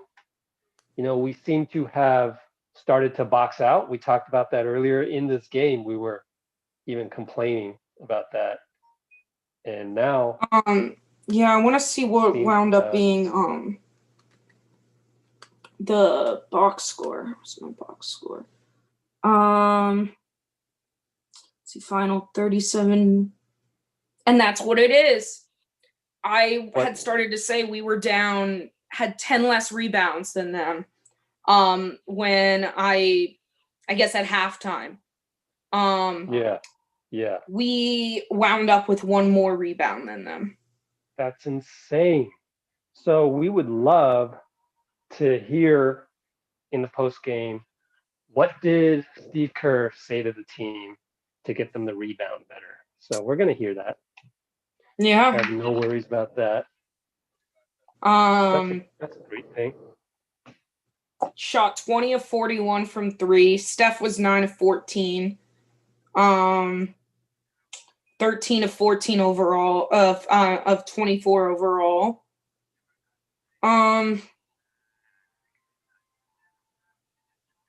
Yeah. Steph with also a double-double. 38 points, 11 assists, and 3 steals. Love it. He was also the only starter with a positive plus-minus. Wow. Mulder with the lead, team high, plus 27. That's great. Good for Mulder. He's come a long way. Yeah. Was in the G League at this point in time last year. Wasn't even on the Warriors, wasn't even Santa Cruz. It was another team. Sioux Falls Skyforce. The fact we battled back into this is just wild. Exactly. It was really the three-point line. I mean, they shot really well from 3. They were 14 of 31, but we were 20 of 41. Fantastic. This is the output that we've been waiting for. It's like night and day from the first 2 games. So I think we're good. We'll leave it at that. and I will log off now so that I can cover the post-game media session, and our folks in Discord will first get all my notes and all of that and little other And I bonus think stuff. I just finished up the highlights. So Thanks. All right, time to log off. Appreciate all your help. We'll see you in a couple days, right? Another couple days? Yeah. Let's do this again. Take care. You too.